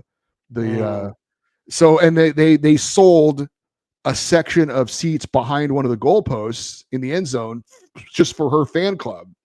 So it's this whole group of people. They start off tailgating, and then they all go in to the stadium. I know all these people. So I felt weird not wearing the stuff. So I have like a couple of t-shirts and I have a couple of hats. So I do wear Charger stuff to the games. And there was a time in my life that I would never have believed I would ever wear stuff of another team. But as you get older and you get married and you become, you kind of figure out, why not? Who cares? It's, whatever. So I do, even though I'm a Pittsburgh Steelers fan, okay. I do wear Charger stuff when we go to the games, which I at one time in my life I was like, I would never do that. I would never wear another team's colors. You get older and you mellow, I guess, a little bit. So did the guy ever pay you off on the bet? Which one? Nobody ever pays off their bets with me. It was something to do with the Steelers, whoever they were playing. Oh, that's right. Yes. There is a Kings fan named Ed in Brea, who knows my wife. He knew my wife before he knew me with the podcast. And he's a big Chargers and Kings fan. And he emails every Friday. We have a fan feedback show every Friday. And he guarantees the Kings are going to lose all these games. And he's always wrong. It's unbelievable. He starts saying the Ducks will lose, so that way I know. I want to tell him. I want to tell him, if you ever guarantee a Kings win, I am banning you from the show, because he's so unbelievably consistent. It's like I know this is so stupid, but when he emails me and says, I guarantee the Kings are going to lose, I actually get happy.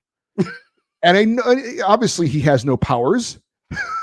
I know he has no powers, but I bought into it a little bit. So he did actually predict that the Kings would lose to the Hurricanes and the Bruins. And of course they scored 7 goals in each game. So I haven't gotten a text from him yet or an email. I hope he is saying that the Kings will lose to the Maple Leafs tonight. Yeah. And at this point, I almost kind of wonder, is he doing it as a bit, or does he really believe this? I don't know. It seems like he really believes this. He's one of those fans who just thinks we're going to lose every game, no matter what. It's like, hey man, we're unstoppable at home. No, we're going to lose it. We're going to lose. We're going to lose. I don't know. Yeah, I know. Go ahead. Dan. I had a really bad prediction streak going there for a while because I kept picking the Kings to win and they would lose. So I purposely started picking them to lose, and they had that big winning streak, and so now it's like when I pick my games, I pick the teams I know that play hard, that are hard against them. Like Toronto is always hard against us, always. Yeah, they took it to us earlier in the year in Toronto. Yeah, so I predict a loss, hoping for a win. We'll see. So like I said, understand that point. So yeah, they've beaten every top team at home. So I'm hoping that will continue. God, I hope they do it, because I hope whenever my predictions, if it's against the Kings, I hope I'm wrong. Yeah. So, but I try to do it with what I think might happen. So, anyways. But Eddie, you and I definitely have something in common. Anyone that gives me food, I definitely want to be their friend too. So I agree with that 100%. They feed me very, very well. So if someone feeds me well, I will be your best friend. Yeah, for sure. I'm with you. We're in agreement. Yeah. All right. So are we moving to Ducks versus Boston now? We got really off tangent there. After we beat them up for you, you'll have an easy time with them. Yeah, and then we beat them up for you first. Oh yeah, and then we end up beating them up really good. The Ducks beat the Boston Bruins on March 26th, 6-2 at the Honda Center, marking their second in 3 games and completed a season sweep. So we beat Boston both times, so we got the season sweep again. This one's not as nice as when we swept the Predators, but it's always nice when you sweep a team like Boston, though. In the first period, man, the Ducks just completely dominated this first period, but we only got 1 goal in the first period, and that was thanks to Leo Carlsson getting his 17th of the season on the shorthanded variety by chance, and that was only our second shorthanded goal all season. And I don't know if you knew this or not, Eddie. You know the Ducks were the last team to score a shorthanded goal this season? I know that. Yeah. Of course, our special teams is just atrocious anyways, but... I remember the last time the Kings... You're cutting out a little bit, Eddie. Hi. There you are. I can't remember the last time the Kings scored a shorthand. Yeah, They got a couple. Oh, great. Is it me that I'm losing? No. Okay. No. Okay, I think we're good now. We had a couple blurps there. That's all. Yeah. It happens. Yeah. So, but yeah, so Alex Killorn and Drew Helleson got the assist on the Leo Carlsson shorthanded goal. In the second period, we had 4 total goals, 3 by the Ducks, 1 by the Bruins. Nikita Nesterenko tallies another goal and another team to his goal list, getting his 4th of the season and his 3rd team overall. So it's good that he's finally scoring against other teams finally. And then the guy who you never want to see with the puck in the open area is David Pastrnak. And the only thing I did not like about this goal was the Ducks were on a 5-on-3, and they kicked out Lundestrom out of the center faceoff. And so Lacombe, who's a defenseman, had to take the faceoff. We end up losing the faceoff. It goes right to Pastrnak, and he's wide open. And what do you think he's going to do? Right there, wide open. He's going to put it in the net. And I don't understand why they kicked Lundestrom out, but it's all right. We end up taking the game anyways. And then Lacombe got his 13th of the season unassisted. So now it's 3-1 Anaheim. And then Cutter Gauthier continues his scoring with his 14th of the season assist from Alex Killorn to make it 4-1 Anaheim after 2 periods. But Leo Carlsson is just dominating right now. He gets his 2nd of the game, 18th overall of the season to make it 5-1 Anaheim. And then Mason McTavish gets his 19th of the season unassisted. And his reaction to scoring that goal was priceless because he was just finally happy that he finally scored because he was on a little goal scoring drought a little bit. And then Morgan Geekie got his 26th of the season. He's low-key having a pretty decent season, scoring 26 goals. But that just made it 6-2 Anaheim. And that is your final. The 3 stars of the game. You have Alex Killorn with 2 assists for 2 points. Lacombe, a goal and assist. And then Leo with 2 goals for 2 points. The shots on goal, Anaheim outshot Boston 35-25. The power play, the Ducks successfully killed multiple penalties, and we got a shorthanded goal. It's funny, we could score shorthanded, but we can't score on the power play. But I digress. Boston held the slight edge on winning the faceoffs with 33 faceoff wins to Anaheim's 29. So that is it for this game. What a great game overall, especially after the not as consistent game against Carolina. It was a good to come back and put a beating on Boston, and especially I know Boston's not having a great season, but still, whenever you can sweep a season series against a team like this is always a plus. That's true. So on to your guys' next game. Well, the next game is against the Rangers, and after just exploding with 14 goals in 2 games, this game took a more defensive posture to it. But there was no scoring in the first and the second period. Miller gets his 18th at the 2:10 mark to put the Rangers up 1-0. Then on the power play, Kevin Fiala gets his 27th from Kuzmenko, his 16th, and Kopitar's 39th on a tip-in at the 10:54 mark to tie the game. Then the Kings take the lead with Philip Deneau also on the power play, getting his 7th from Moore his 18th and Fogle his 20th on a wrist shot at the 17:48 mark to put the Kings up 2-1. Then go to the third period, and it's another defensive battle throughout most of the third period, but Kevin Fiala gets his 28th on an empty netter, unassisted, the 19:45 mark, and the final of 3-1 against the Rangers. Let's go to our 3 stars of the game this time. This is where I'm going to give you what the media picked, but I feel differently. They had the 3rd star being Kevin Fiala with 2 goals. Kemper being the 2nd star with a .957 save percentage. And Deneau is the number 1 with a goal. I think I would switch Deneau and Fiala and have Deneau be the 3rd star, Kemper the 2nd star, and Fiala, the first star with 2 goals. So, anyways. By the way, somebody asked me about the 3 stars, who picks it. It used to be the media back in the day.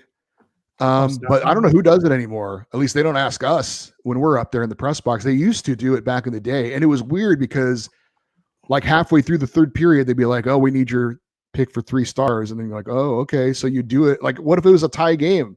And then somebody scores the game winner, and then that guy's not one of the 3 stars unless you picked him for whatever reason. So it was a kind of weird thing. I don't know if that's why they stopped doing it, but yeah, I don't know who does it anymore. We used to do it. So it's not media anymore? I thought it was. I thought it was too. Because that's what it obviously feels like sometimes.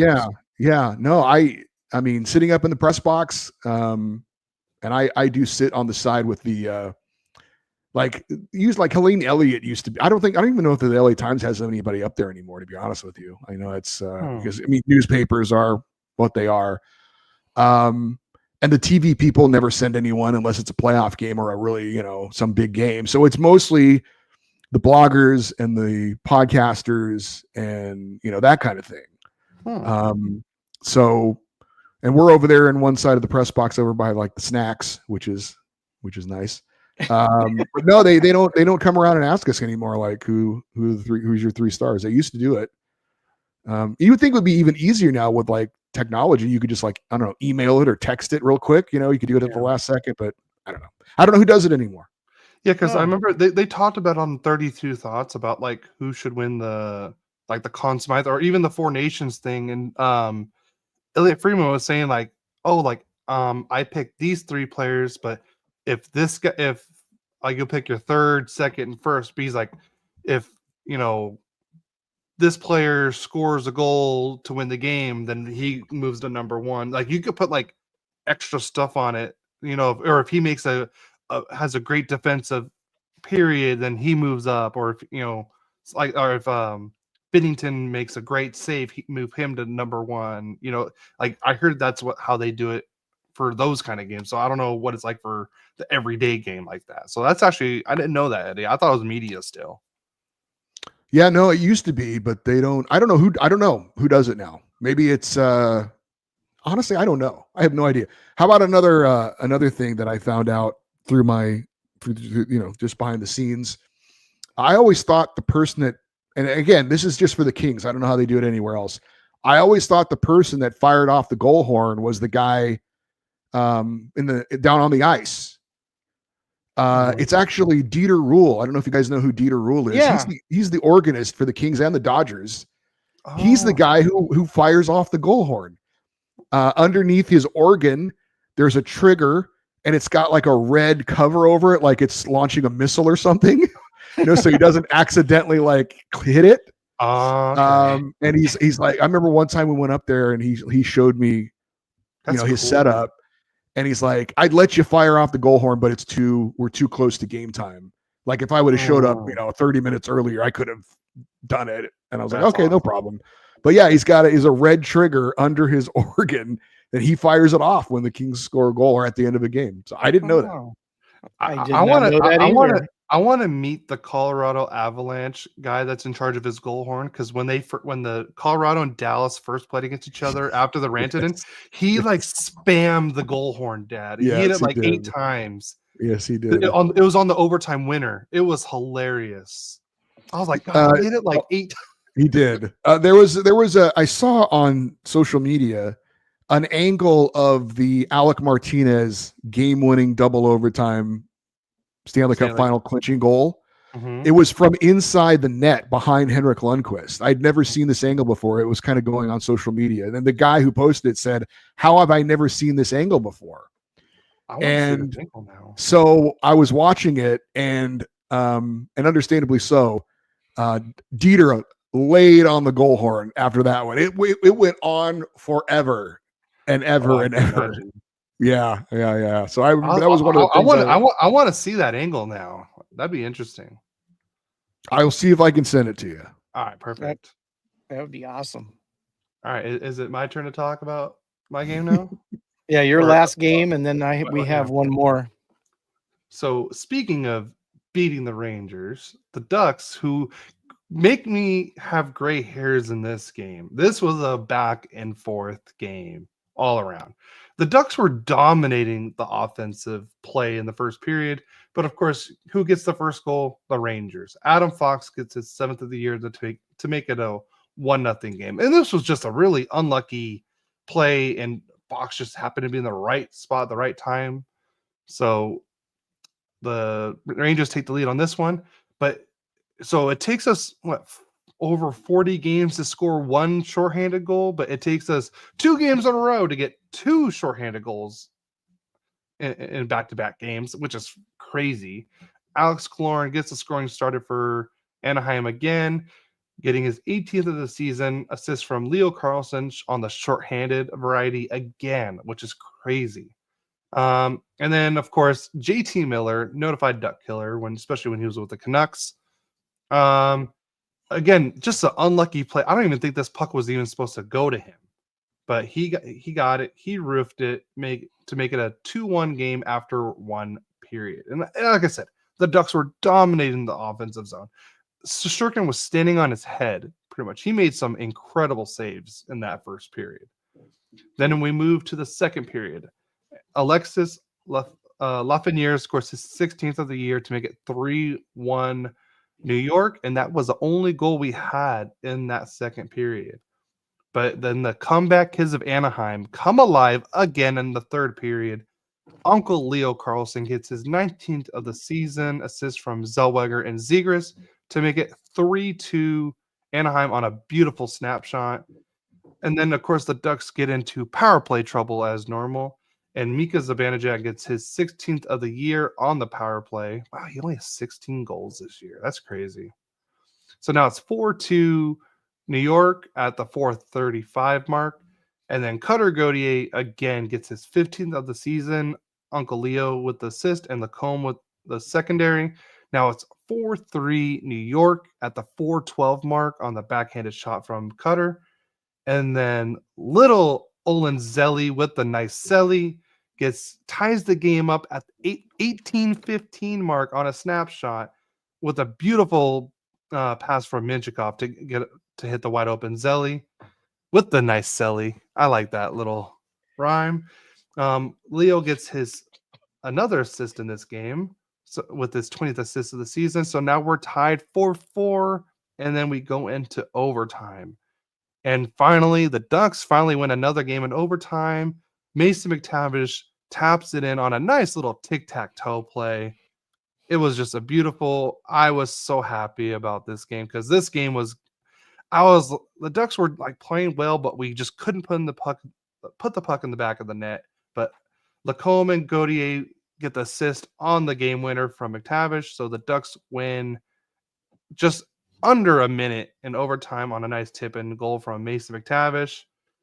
The 3 stars of the game, we had Zelli with a 1 goal and 1 assist for 2 points. Cutter Gauthier with a goal and assist also for 2 points. And then Uncle Leo with a goal and 3 assists, but for 4 points this game. What like I said, what a game. Leo's really coming alive since the Four Nations tournament, which I knew he wasn't going to play a lot, but just him being there with all those Swedish players like William Nylander, Erik Karlsson, and Victor, all those players, I felt like that was just going to grow his game, and he's turned into the player that we hoped it to be. The shots on goal, the Ducks outshot the Rangers 33-30. Of course, we get killed in the face-off percentage, because what else? It was 60-40. Again, 0 for 4 on the power play for the Ducks, and the Rangers were 1 for 7. You can't give a team like that many chances. I know they're not as good as they have been in years past, but still, with Panarin, Zibanejad, and Miller and Fox all on one power play, it's just, you can't give them that many chances. And then we did tie the season series with the Rangers. We lost 2-1 back in October, so we tied the season series with the Rangers. So that will be it for the Ducks games this last week. We go to Colorado. Dun dun dun. Dun, dun, dun. Yeah, there you go. This was not pretty. I don't think it was pretty. I don't know if it's the mile-high air up there and they couldn't breathe well, but I think we pretty much got dominated in this game. Martin Nitches had 3 points, and Mackenzie Blackwood shut us out in this game. So, I mean, the scoring real quick was all Avalanche. In fact, no scoring in the first period. O'Connor got his 9th from Makar and Drury to put Colorado up 1-0 at the 5:25 mark. Netches got his 25th from Gerard, his 20th, and Nelson his 28th at the 6:57, just a minute and 32 seconds later to put Colorado up 2-0. And then Netches again got 26 from Makar his 57th and Druin his 26th. To put Colorado up 3-0 at the 15:29 mark. So after 2 periods, it was 3-0 Colorado. And then in the third period, Druin got his 11th on the power play from McKinnon his 79th and Natchez his 54th to finalize a score of 4-0 against the Kings. I certainly would doubt there should be any mention of a King in the 3 stars of the game. As far as the stats go, it was pretty even except for power play. Colorado was 2 for 3 on the power play. We were 0 for 3, which is something we definitely need to work on this next year. And if we really want to win a cup, we need to have at least a upper power play, I would think. Above average. At least decent power play. Hey, at least you guys have a power play. Well, we do not at times. much. Not much. Not much. No. The 3 stars were Blackwood, obviously with the shutout. Makar was his 2nd star with 2 assists, and Netches with 2 goals and assists was the 1st star. See, I went on a rant on my. I don't know if you heard it or not, but I have not heard the last couple here, but I always catch up. That's fine. If you listen at any time, I'm grateful. But I went on a pretty good rant about Jim Hiller starting David Riddick in this game. I was completely flabbergasted by that decision.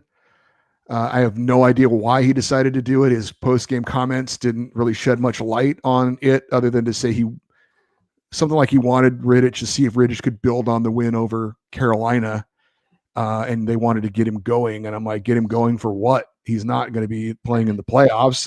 What do you need to get him going for? He's just there to give Darcy Kemper some rest when you have back-to-back games. True. And they weren't playing back-to-back games. And this was a big game against a big team, and you're fighting for home ice in the first round. Yeah. And I don't understand why he would. And David Riddick has been terrible on the road this year. So why would you start your backup goalie in a big game against a big team when you're fighting for home ice advantage in the playoffs? When you don't have back-to-back games, there's other opportunities. If you want to rest Darcy Kemper, that's fine. Rest him when you're playing at home. And David Riddick is pretty good at home, and your team's amazing at home. You've got games coming up at home against, no disrespect, the Ducks and the Kraken. Rest them then. And it really, really irritated me that he would start the backup goalie who's been terrible on the road in a big game against a really good team. I just found no logical reason why you would do that. That makes no sense to me. So I agree with you, Eddie, 100%. I would totally agree with you too, Eddie, on that one.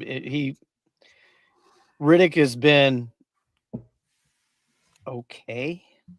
He's been good at home. He's okay at home. He's terrible on the road. He's 4-11 on the road.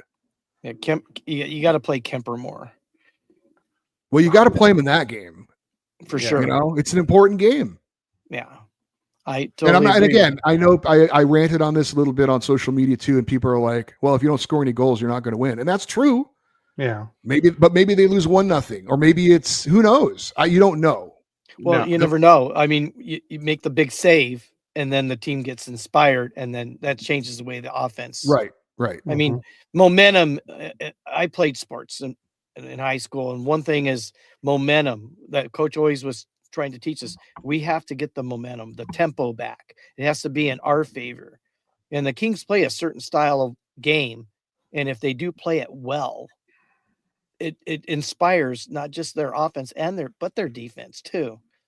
And their defense, I mean, obviously Colorado, I mean, you got Makar, you got McKinnon, you're talking about the best defenseman and probably right now the best center in hockey. I mean, in my opinion, they're probably be my number 1 and number 2 pick, or either way in a fantasy draft. So, well, you're talking about a guy that might win the MVP and a guy that might win the Norris. Yeah, I mean, they're right there. Absolutely, for sure. Totally. Maybe I know there's a kind of a movement for Connor Hellebuck to win the Hart, the goalie in Winnipeg, and I think he's right there too. But absolutely, those two, if Nathan McKinnon won the Hart and Cale Makar won the Norris, nobody would bat an eye at that. They're right there. They've had amazing seasons. So yes, I have a different pick for the Norris. As if Columbus makes the playoffs, Werenski should be the Norris winner, in my honest opinion. Yeah, I think it's a 2-man race between those two guys. Yeah, and Quinn Hughes would be in there, but he's been out too much. No, 100% agreed on that. Elliot Friedman agrees with you, Cody. Yeah. Well, he pushed that on 32 Thoughts. Yeah, and honestly, I've loved the way he plays, no matter what. Even before this season, I think I've had him on my fantasy team a few times, and he's always hurt. But this year he's healthy, and look what he's doing with Aaron Columbus, especially what happened to them this year. It's just that's who I'm rooting for right now. If the USA would have won the Four Nations, he might have been the MVP. No, Slavin would have. Jacob Slavin or Hellenbuck would have been the MVPs because I mean he led the team in scoring. Yeah. Hey, I've been on the Jacob Slavin trade before the Four Nations. I know you have. You're a big Slavin fan. So Eddie, I was a goalkeeper in soccer, so I appreciate good defense. So when I see someone like that, I appreciate that. I love a defensive defenseman. We've talked for years on our podcast that we believe that the NHL should have a defensive defenseman of the year award. I hope they do. They have the Selke for best defensive forward. Why not have because with all due respect to Zach Werenski and Cale Makar, and they're okay defensively, but the reason they're special is because of what they do offensively. But there should be a defensive defenseman award for guys like Jacob Slavin. And we were talking about in the Four Nations, he had such a great spotlight put on him, and deservedly so. Yeah, that we were hoping that maybe it would lead to a movement to get a defensive defenseman of the year award every year. I think we say that on one of our off-season podcasts, Dad. Like if we were commissioner for a day, we did. I think we said we would like to see a defensive defenseman award. Yeah, things that we would change about the NHL. You know. And a guy and it could recognize guys like Jacob Slavin, like Mikey Anderson for the LA Kings, who are, they're great defensive players, but they're never going to do much offensively, so they get kind of overlooked. No, I think Anderson would be definitely top 5, top 3 every year for that award. Yeah. The way he's been playing, there'd be no one on the Ducks, but I mean, because we don't really have defensive defensemen on our team, really. Radko Gudas. Yeah. I mean, the guy that turns over the puck 5 times a game. Yeah, that's who I'm going for. Mikey Anderson and Gavrikov this year. Yeah, what a tandem they were. I mean, Kings aren't where they are without the way they played defense for us. Yeah. So I'm all for that award happening. I am too. I'm all on board for that. So, do we want to go to Players of the Week? Yeah, let's do Players of the Week. I noticed you had nothing in the notes. I have so many players this week. I had 5 players with 4 or more points with the Kings this week. Mine's pretty easy. I mean, it's the guy that just had a 4-point night last night, for God's sakes. Yes, I already know. I already knew who you were going to pick. Yeah, for me, it's Uncle Leo. He's the player of the week for the Ducks. I mean, multiple goals, multiple assists in 2 different games. He's my player of the week. That's a no doubter.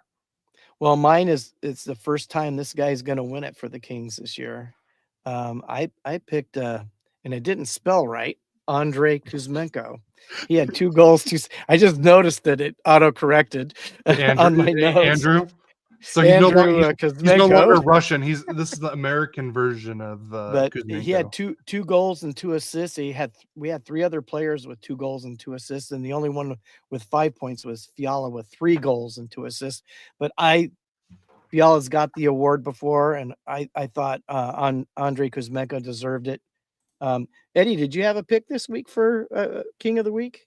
I mean, well, I will let you in on a little secret. I will be on the All the Kingsmen podcast on Sunday night to pick my Kings of the Week. Oh, awesome! So I will save that for then. Perfect. Okay, that's understandable. I can go for that. Yeah, no worries. So we want to go to predictions. You want to join us in the predictions? Certainly. Okay. Right, you guys go for it first. So today, LA versus Toronto.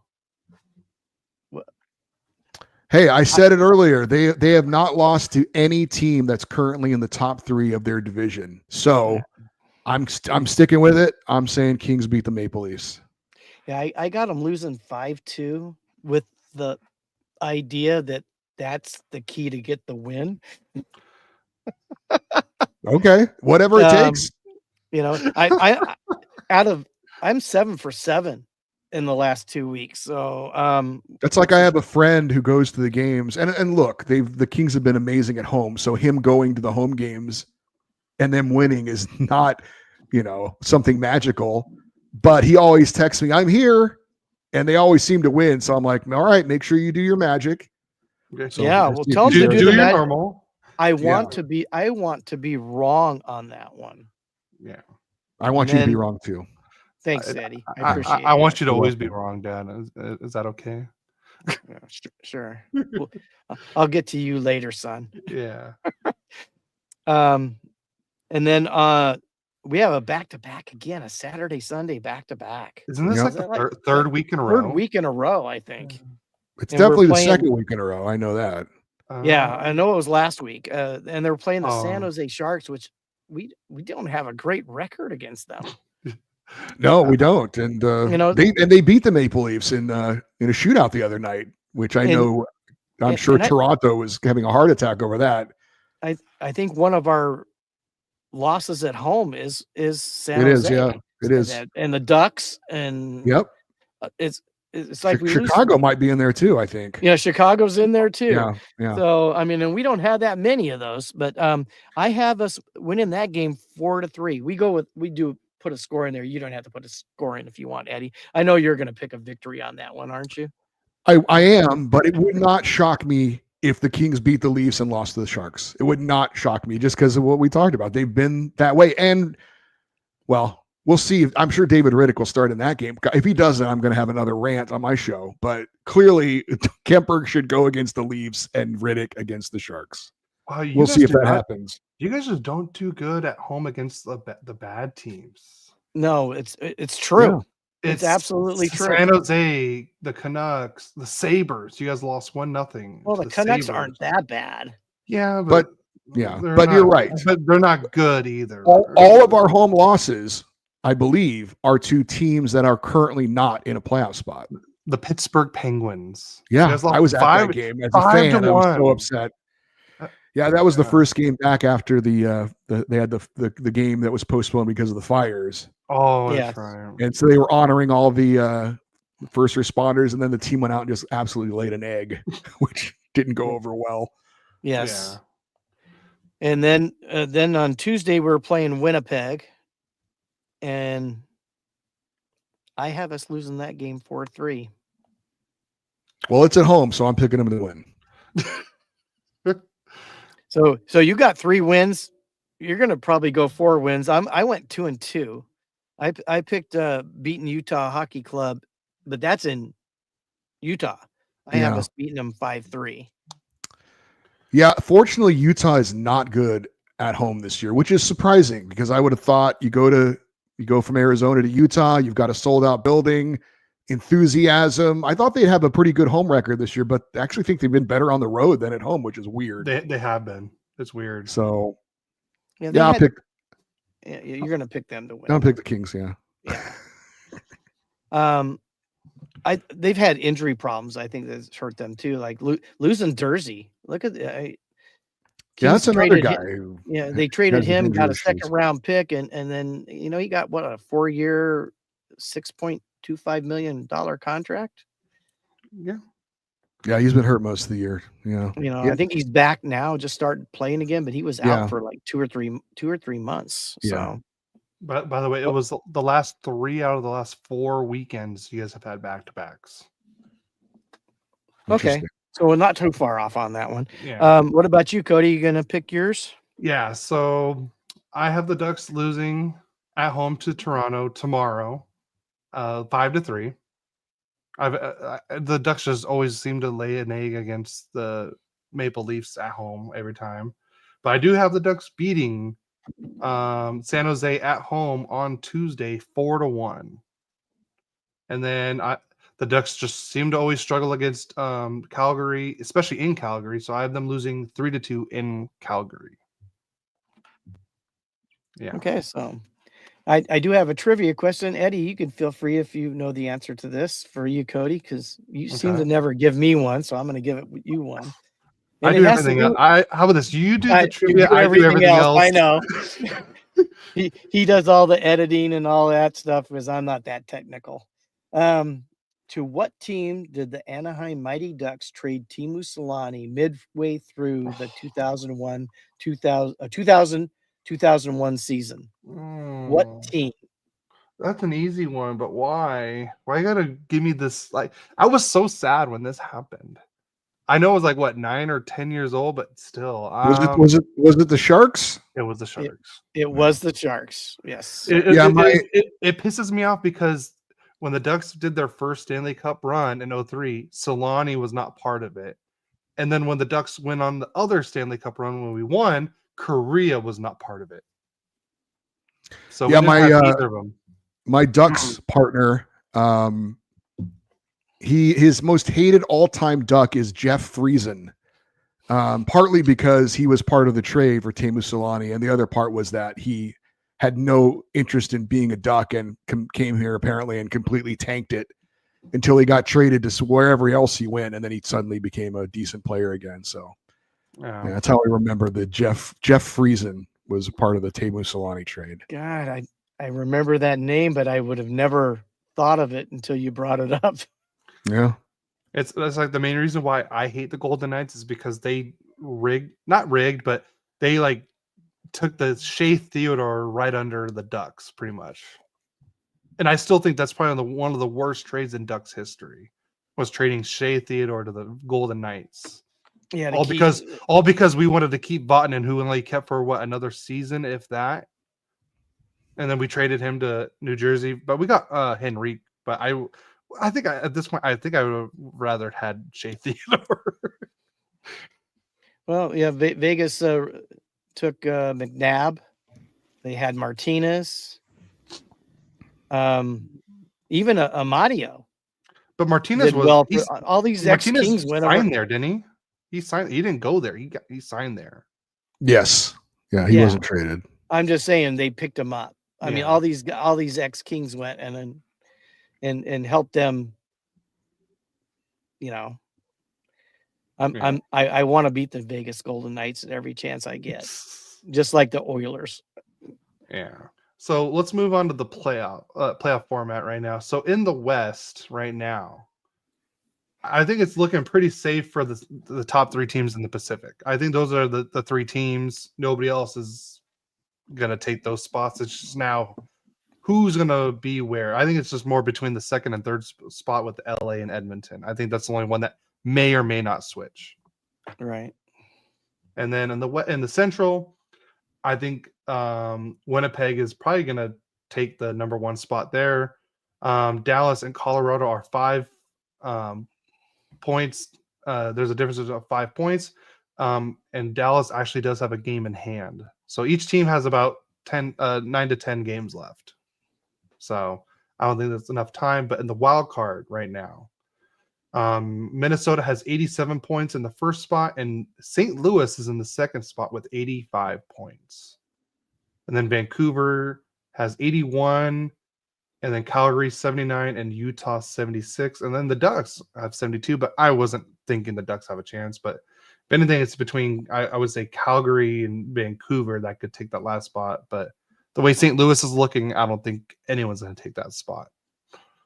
So I don't know how you guys think about the West playoff outlook right now. Yeah, it's pretty much what you said. Yeah, I think it's set. Yeah. When the Kings played St. Louis 3 times in 8 days in a very bizarre quirk of the schedule, and I remember thinking, "Whoa, these guys are good." Yeah. I was impressed. They beat us 2 or 3 times, and I'm like, this guy's good. Look, and then they got red hot shortly thereafter and are looking great right now. Are they still on a winning streak? They are. They've won 8 in a row. So Vancouver and Calgary just are not consistent enough, I don't think, to catch them. They're, they'll get a big win and then they'll have a bad loss. So I think it's set in the West. I think other than LA, Edmonton, who's going to get home ice in that, I think it's set. I think the rest of the matchups are set. Yeah, because the Kings also do have a game in hand over Edmonton as well. Maybe St. Louis catches Minnesota for the number 1 wild card. That's the only one I could think of. It's crazy that Cam Fowler actually looks like a top pair defenseman under Jim Montgomery. By the way, speaking of coaches, I did want to ask you about Newell Brown. Who, I know what my friend said when the Kings hired him to run their power play. He said, "Good luck with that." Oh, I said the same thing. Yeah, and it certainly has turned out to be true. I know. A lot of Ducks fans were like snickering when that trade came down. So that was awesome. Not trade, but hire. I think when he posted that, I was like, have him. Take him. Yeah, I mean, Rich Clune is looking worse. Former King. I didn't know that. Yeah, Rich Clune. He's not looking like okay. The power play looks good. Like we're having possession. The puck's just not going in the net. Like I would say the Zegras power play one with I think it's like Lacombe, McTavish. It's just too obvious. They're not moving, but I can see it working. It's just it's just too obvious what they're doing. There's no movement. They get the puck right there on the one side. If the guy on the other side just comes on the other side, like where Draisaitl normally scores his power play goals, I think like the Ducks could have at least an average power play. But there's no one moving in that open spot, so there's no pass, and that's the way you score, is moving it. Get the defense moving, find that open spot. They're just standing in spots and passing the puck around. You're not going to get far doing that. So that's what I've noticed. I'm more of a visual person. I'm not an analytics guy. I've never been an analytics guy. I don't even understand most of the analytics when people are talking about it, to be honest. I truly believe the Kings need to incorporate Byfield more into their power play. I mean, he's always on that second team, and sometimes you hardly ever see him. Yeah. And he was when they were really doing well, he was on the number 1. It was him, Kempe, Kopitar, Arvidsson, and Doughty. When they really were going well that one year. Yeah. And I don't see why they don't, because to me, he's the key. If we can get him going, we're going to be a much better team. Yeah. I don't know how you feel, Eddie, but he's starting to see the potential that he could be a superstar.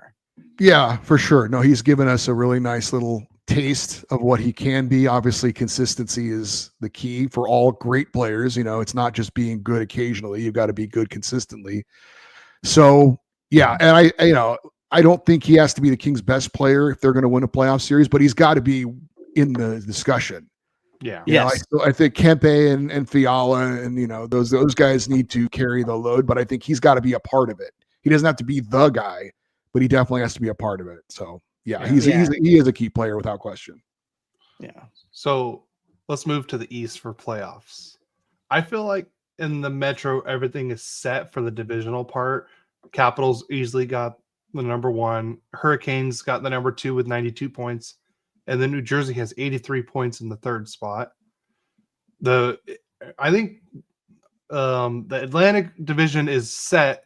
We just don't know who's going to be where because they're all within 2 points of each other. Panthers right now have 91 points. Maple Leafs have 90.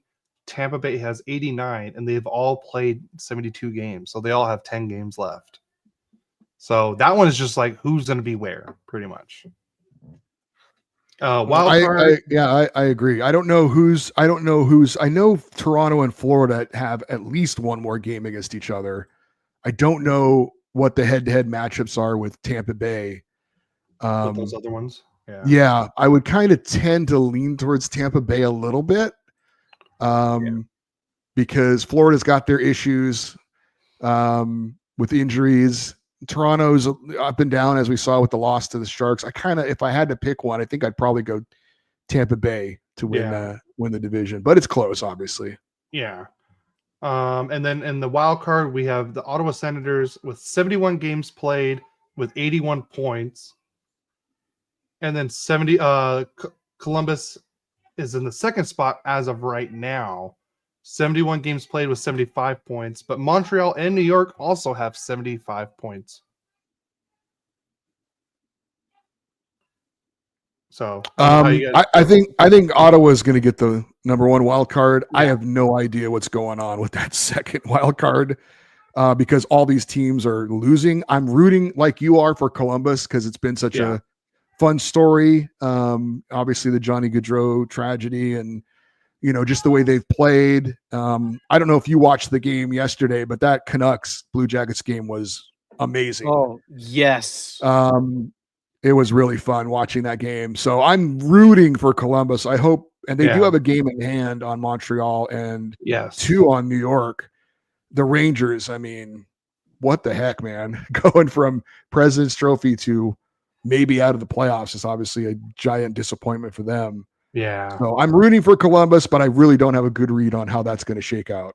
Yeah, and the Islanders will also have 71 games played with 74 points. So they're, if they win their games, they could be right there too. Yeah, it's kind of a conglomeration there to who's going to be hot at the end, who's going to get those final playoff spots up there on the East. I can tell you on my bingo card, I did not have Columbus or Montreal in this playoff area right here. Yeah, you didn't have Tampa Bay either earlier, did you? I had them making the playoffs. Just like I didn't have Washington, but yeah, I was higher on Washington than you and Eric were. Yeah. Actually, I forgot to mention during the I believe was it the Carolina game with the Ducks? Our friend Adam Broll, who's been a guest, he was the hero of the game at the game for the Ducks. You know how they do like the military service thing? That's cool. Adam was the hero of the night. I was like, bro, why didn't you tell? I would have gone to the game. I would have been there and everything. But he said it was very last minute that it happened. Yeah. He plays for Patriot Hockey, a military hockey team. Yeah. Oh, cool. And they play up in the Toyota Center, and I think in Ontario also. They'll play games before like the rain play. Yeah. And he's a Ducks fan with Ontario rain season tickets. Tell me how that makes sense, Eddie. Does he live near Ontario? Yes, he lives in that area. Yeah. Then there you go. I think he knows people around there and everything too. I think he's friends with one of the Ducks power player girls too. I believe she served with him, or that's how they met, or she plays on the team too sometimes. Very nice. Yeah, but so who do you guys think is going to make that last wild card spot in the East? Because that's the big question mark, I believe. That's a crapshoot, Cody. Yeah, yeah. I'm like I said, I don't really know. I'm rooting for Columbus. I'm rooting for Columbus. Yeah. Well, that makes it a majority because we're all rooting for Columbus. In honor of Johnny Gaudreau. So I looked it up real quick because I was curious. Florida has 2 games with Toronto and 1 game with Tampa. So there are some head-to-head matchups there as far as who wins the that could be those are going to be very important games. Yeah. Yes, definitely. All right, so the last thing we need to talk about is the race for Gretzky. Like I said, Gretzky's still at 894 goals, and Ovechkin right now is at 889 goals. He's 6 away from beating the record. And I believe they have how many games left? They 10. have 10. So he needs 6 goals in 10 games, which with him he could do. But the question is, does he do it this season? Well, I said he's got to have at least one multi-goal game to get it this year. Yeah, because he's had almost no multi-goal games this year. It's always one goal, like every other game or every 3 games or so. He gets 1. Yeah. So if he can get 2 in one of these last 10, I think he does it this year, or 3. But I was just looking at the schedule here. Here's the remaining opponents for Washington: Chicago, Buffalo, Pittsburgh, 2 with the Islanders, 2 with the Blue Jackets, and 1 against the Bruins. They've got 2 against Carolina, but of their 10 games left, 8 of them are against teams that are, well, Columbus is in a playoff spot right now, sort of, but the schedule is kind of favorable there. They're not exactly playing some of the better teams, so that maybe that helps him out a little bit. But if he doesn't get at least one game with more than 1 goal in a game, I don't think he does it this year. If he does, I think he does. Yeah. What about you, Dad? What do you think? I know Canadians all hate that he's going to take the record away from Gretzky, but then again, what a goal scorer the guy is. I think he's gonna pull it off. I think. No, I mean, he is playing some lesser talent there, where he could get a multi-goal game. A lot of away games though too. But I'm just trying to think. Eddie, does the playoff goals, do they not count, or No, is it? They're different. They're separate. Okay. So I thought it was I knew it was career goals, but I didn't know if that was the same or not. My co-host Doug, the Ducks fan, ranted about this. He's like, "Why are they separate? It's career goals. Why are they separate?" I'm like, I don't know, but they are. I get both sides, so that's why I was asking. Because I was like, oh, I mean, they're the number 1 seed in the East. And I'm like, he's going to do it in the playoffs. But that's why I was like, I didn't want to say, because I didn't know if that counted. But I get why now. I see. Yeah. I mean, because obviously Gretzky's 894 would be a whole lot more because he scored a whole lot of goals in the playoffs. Yeah. So still the greatest ever, even if he gets beat on the. I mean, the guy, if you still take away all his 894 goals, he still has the most points ever in NHL history. So, like I said, I don't think he has the most important record that I don't think is ever going to get beat. So. That's true. I don't think so either. Well, all right. Well, that is all the notes we have. Eddie, how can our listeners find you? You can let our listeners know. Well, the Locked On LA Kings podcast is a 6-day-a-week podcast. It is Monday through Saturday, and it would be Monday through Sunday, but they won't let me work 7 days a week.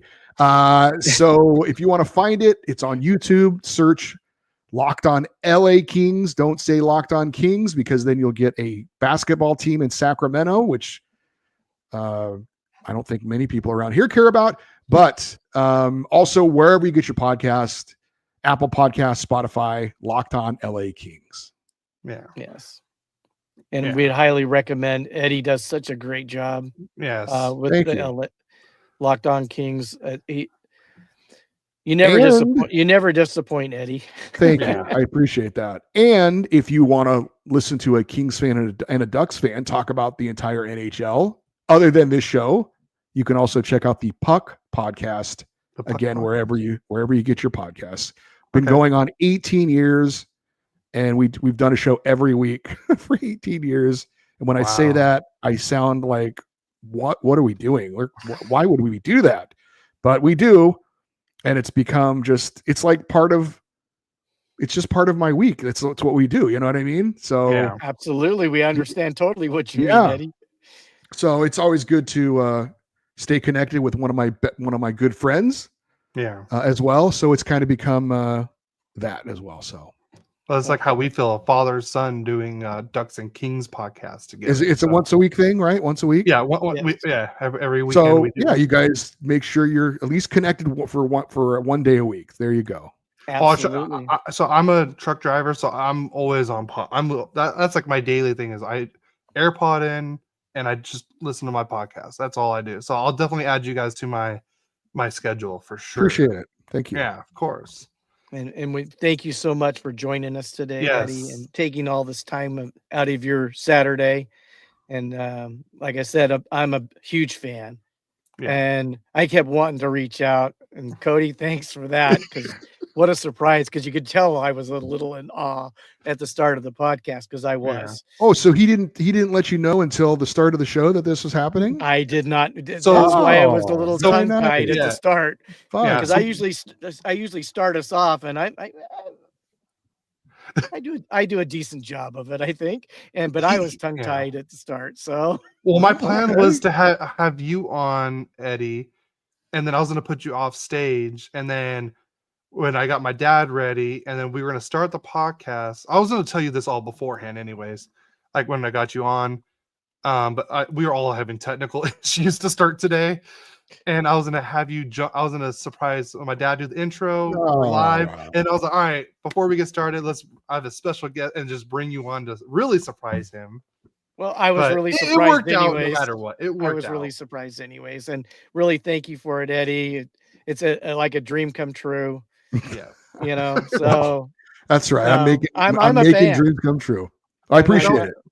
Well, I mean, because I know the way my dad feels, because that's like how I felt when I joined Kyle last week on his Locked On Ducks podcast. Like, because I was listening when JD Hernandez was on there. Every day I was listening to his podcast. So when Kyle asked me to be on, it was just like a starstruck moment for me too. So like I said, it was a big thing for me. I remember when you were, I can't remember her name now. Sarah. But Sarah, when she was, I listened to her, but when I heard you on there, I'm going, oh, I really like him. And then when I found out you were going to take it over, I think I even called Cody and I go, oh, we got a new Locked On Kings host. And I go, and he's great. Yeah. I love listening to you talk. So well, I appreciate it. And if you get out to a Kings game, let me know and we can meet up. Absolutely. Love to do that. But all right, we've ran really long, but thank you again, Eddie, for joining us today. We really appreciate it, and thank you for being our first Kings fan guest too. Yes, my pleasure. Yeah, that's why I really like. I know, like I'm the one that runs this pretty much and everything, and like I said, we've had other special guests on here, but they're both Ducks fans, and I know my dad's been wanting to get a Kings guy on here since pretty much couldn't have done a better job, Cody. Yeah, couldn't have done a better job. Yeah, so that's why I wanted to reach out, because I talked to Kyle and I was like, hey, what's the best way to get a hold of Eddie? And he's like, oh, I think you just hit him up on Instagram. So that's why I messaged you, and here you are. I'm glad to have you on, man. It was a pleasure having you on. I appreciate it. Enjoyed it. Thank you guys. Yeah, thank you for being on. Don't forget, everyone that's listening, please, if you want to see the video, we are live on YouTube. You can also see the video on YouTube and Twitch. We're live on all podcast platforms as well at Royally Quacked, with all social media at Royally Quacked as well. Give us a follow, comment, send us questions on there. Talk to us, give us your hot takes about the season, and we'll see you guys next week. And like I said, thank you again, Eddie, for joining us. We really appreciate it. Yeah. Thank you. Go Kings, go.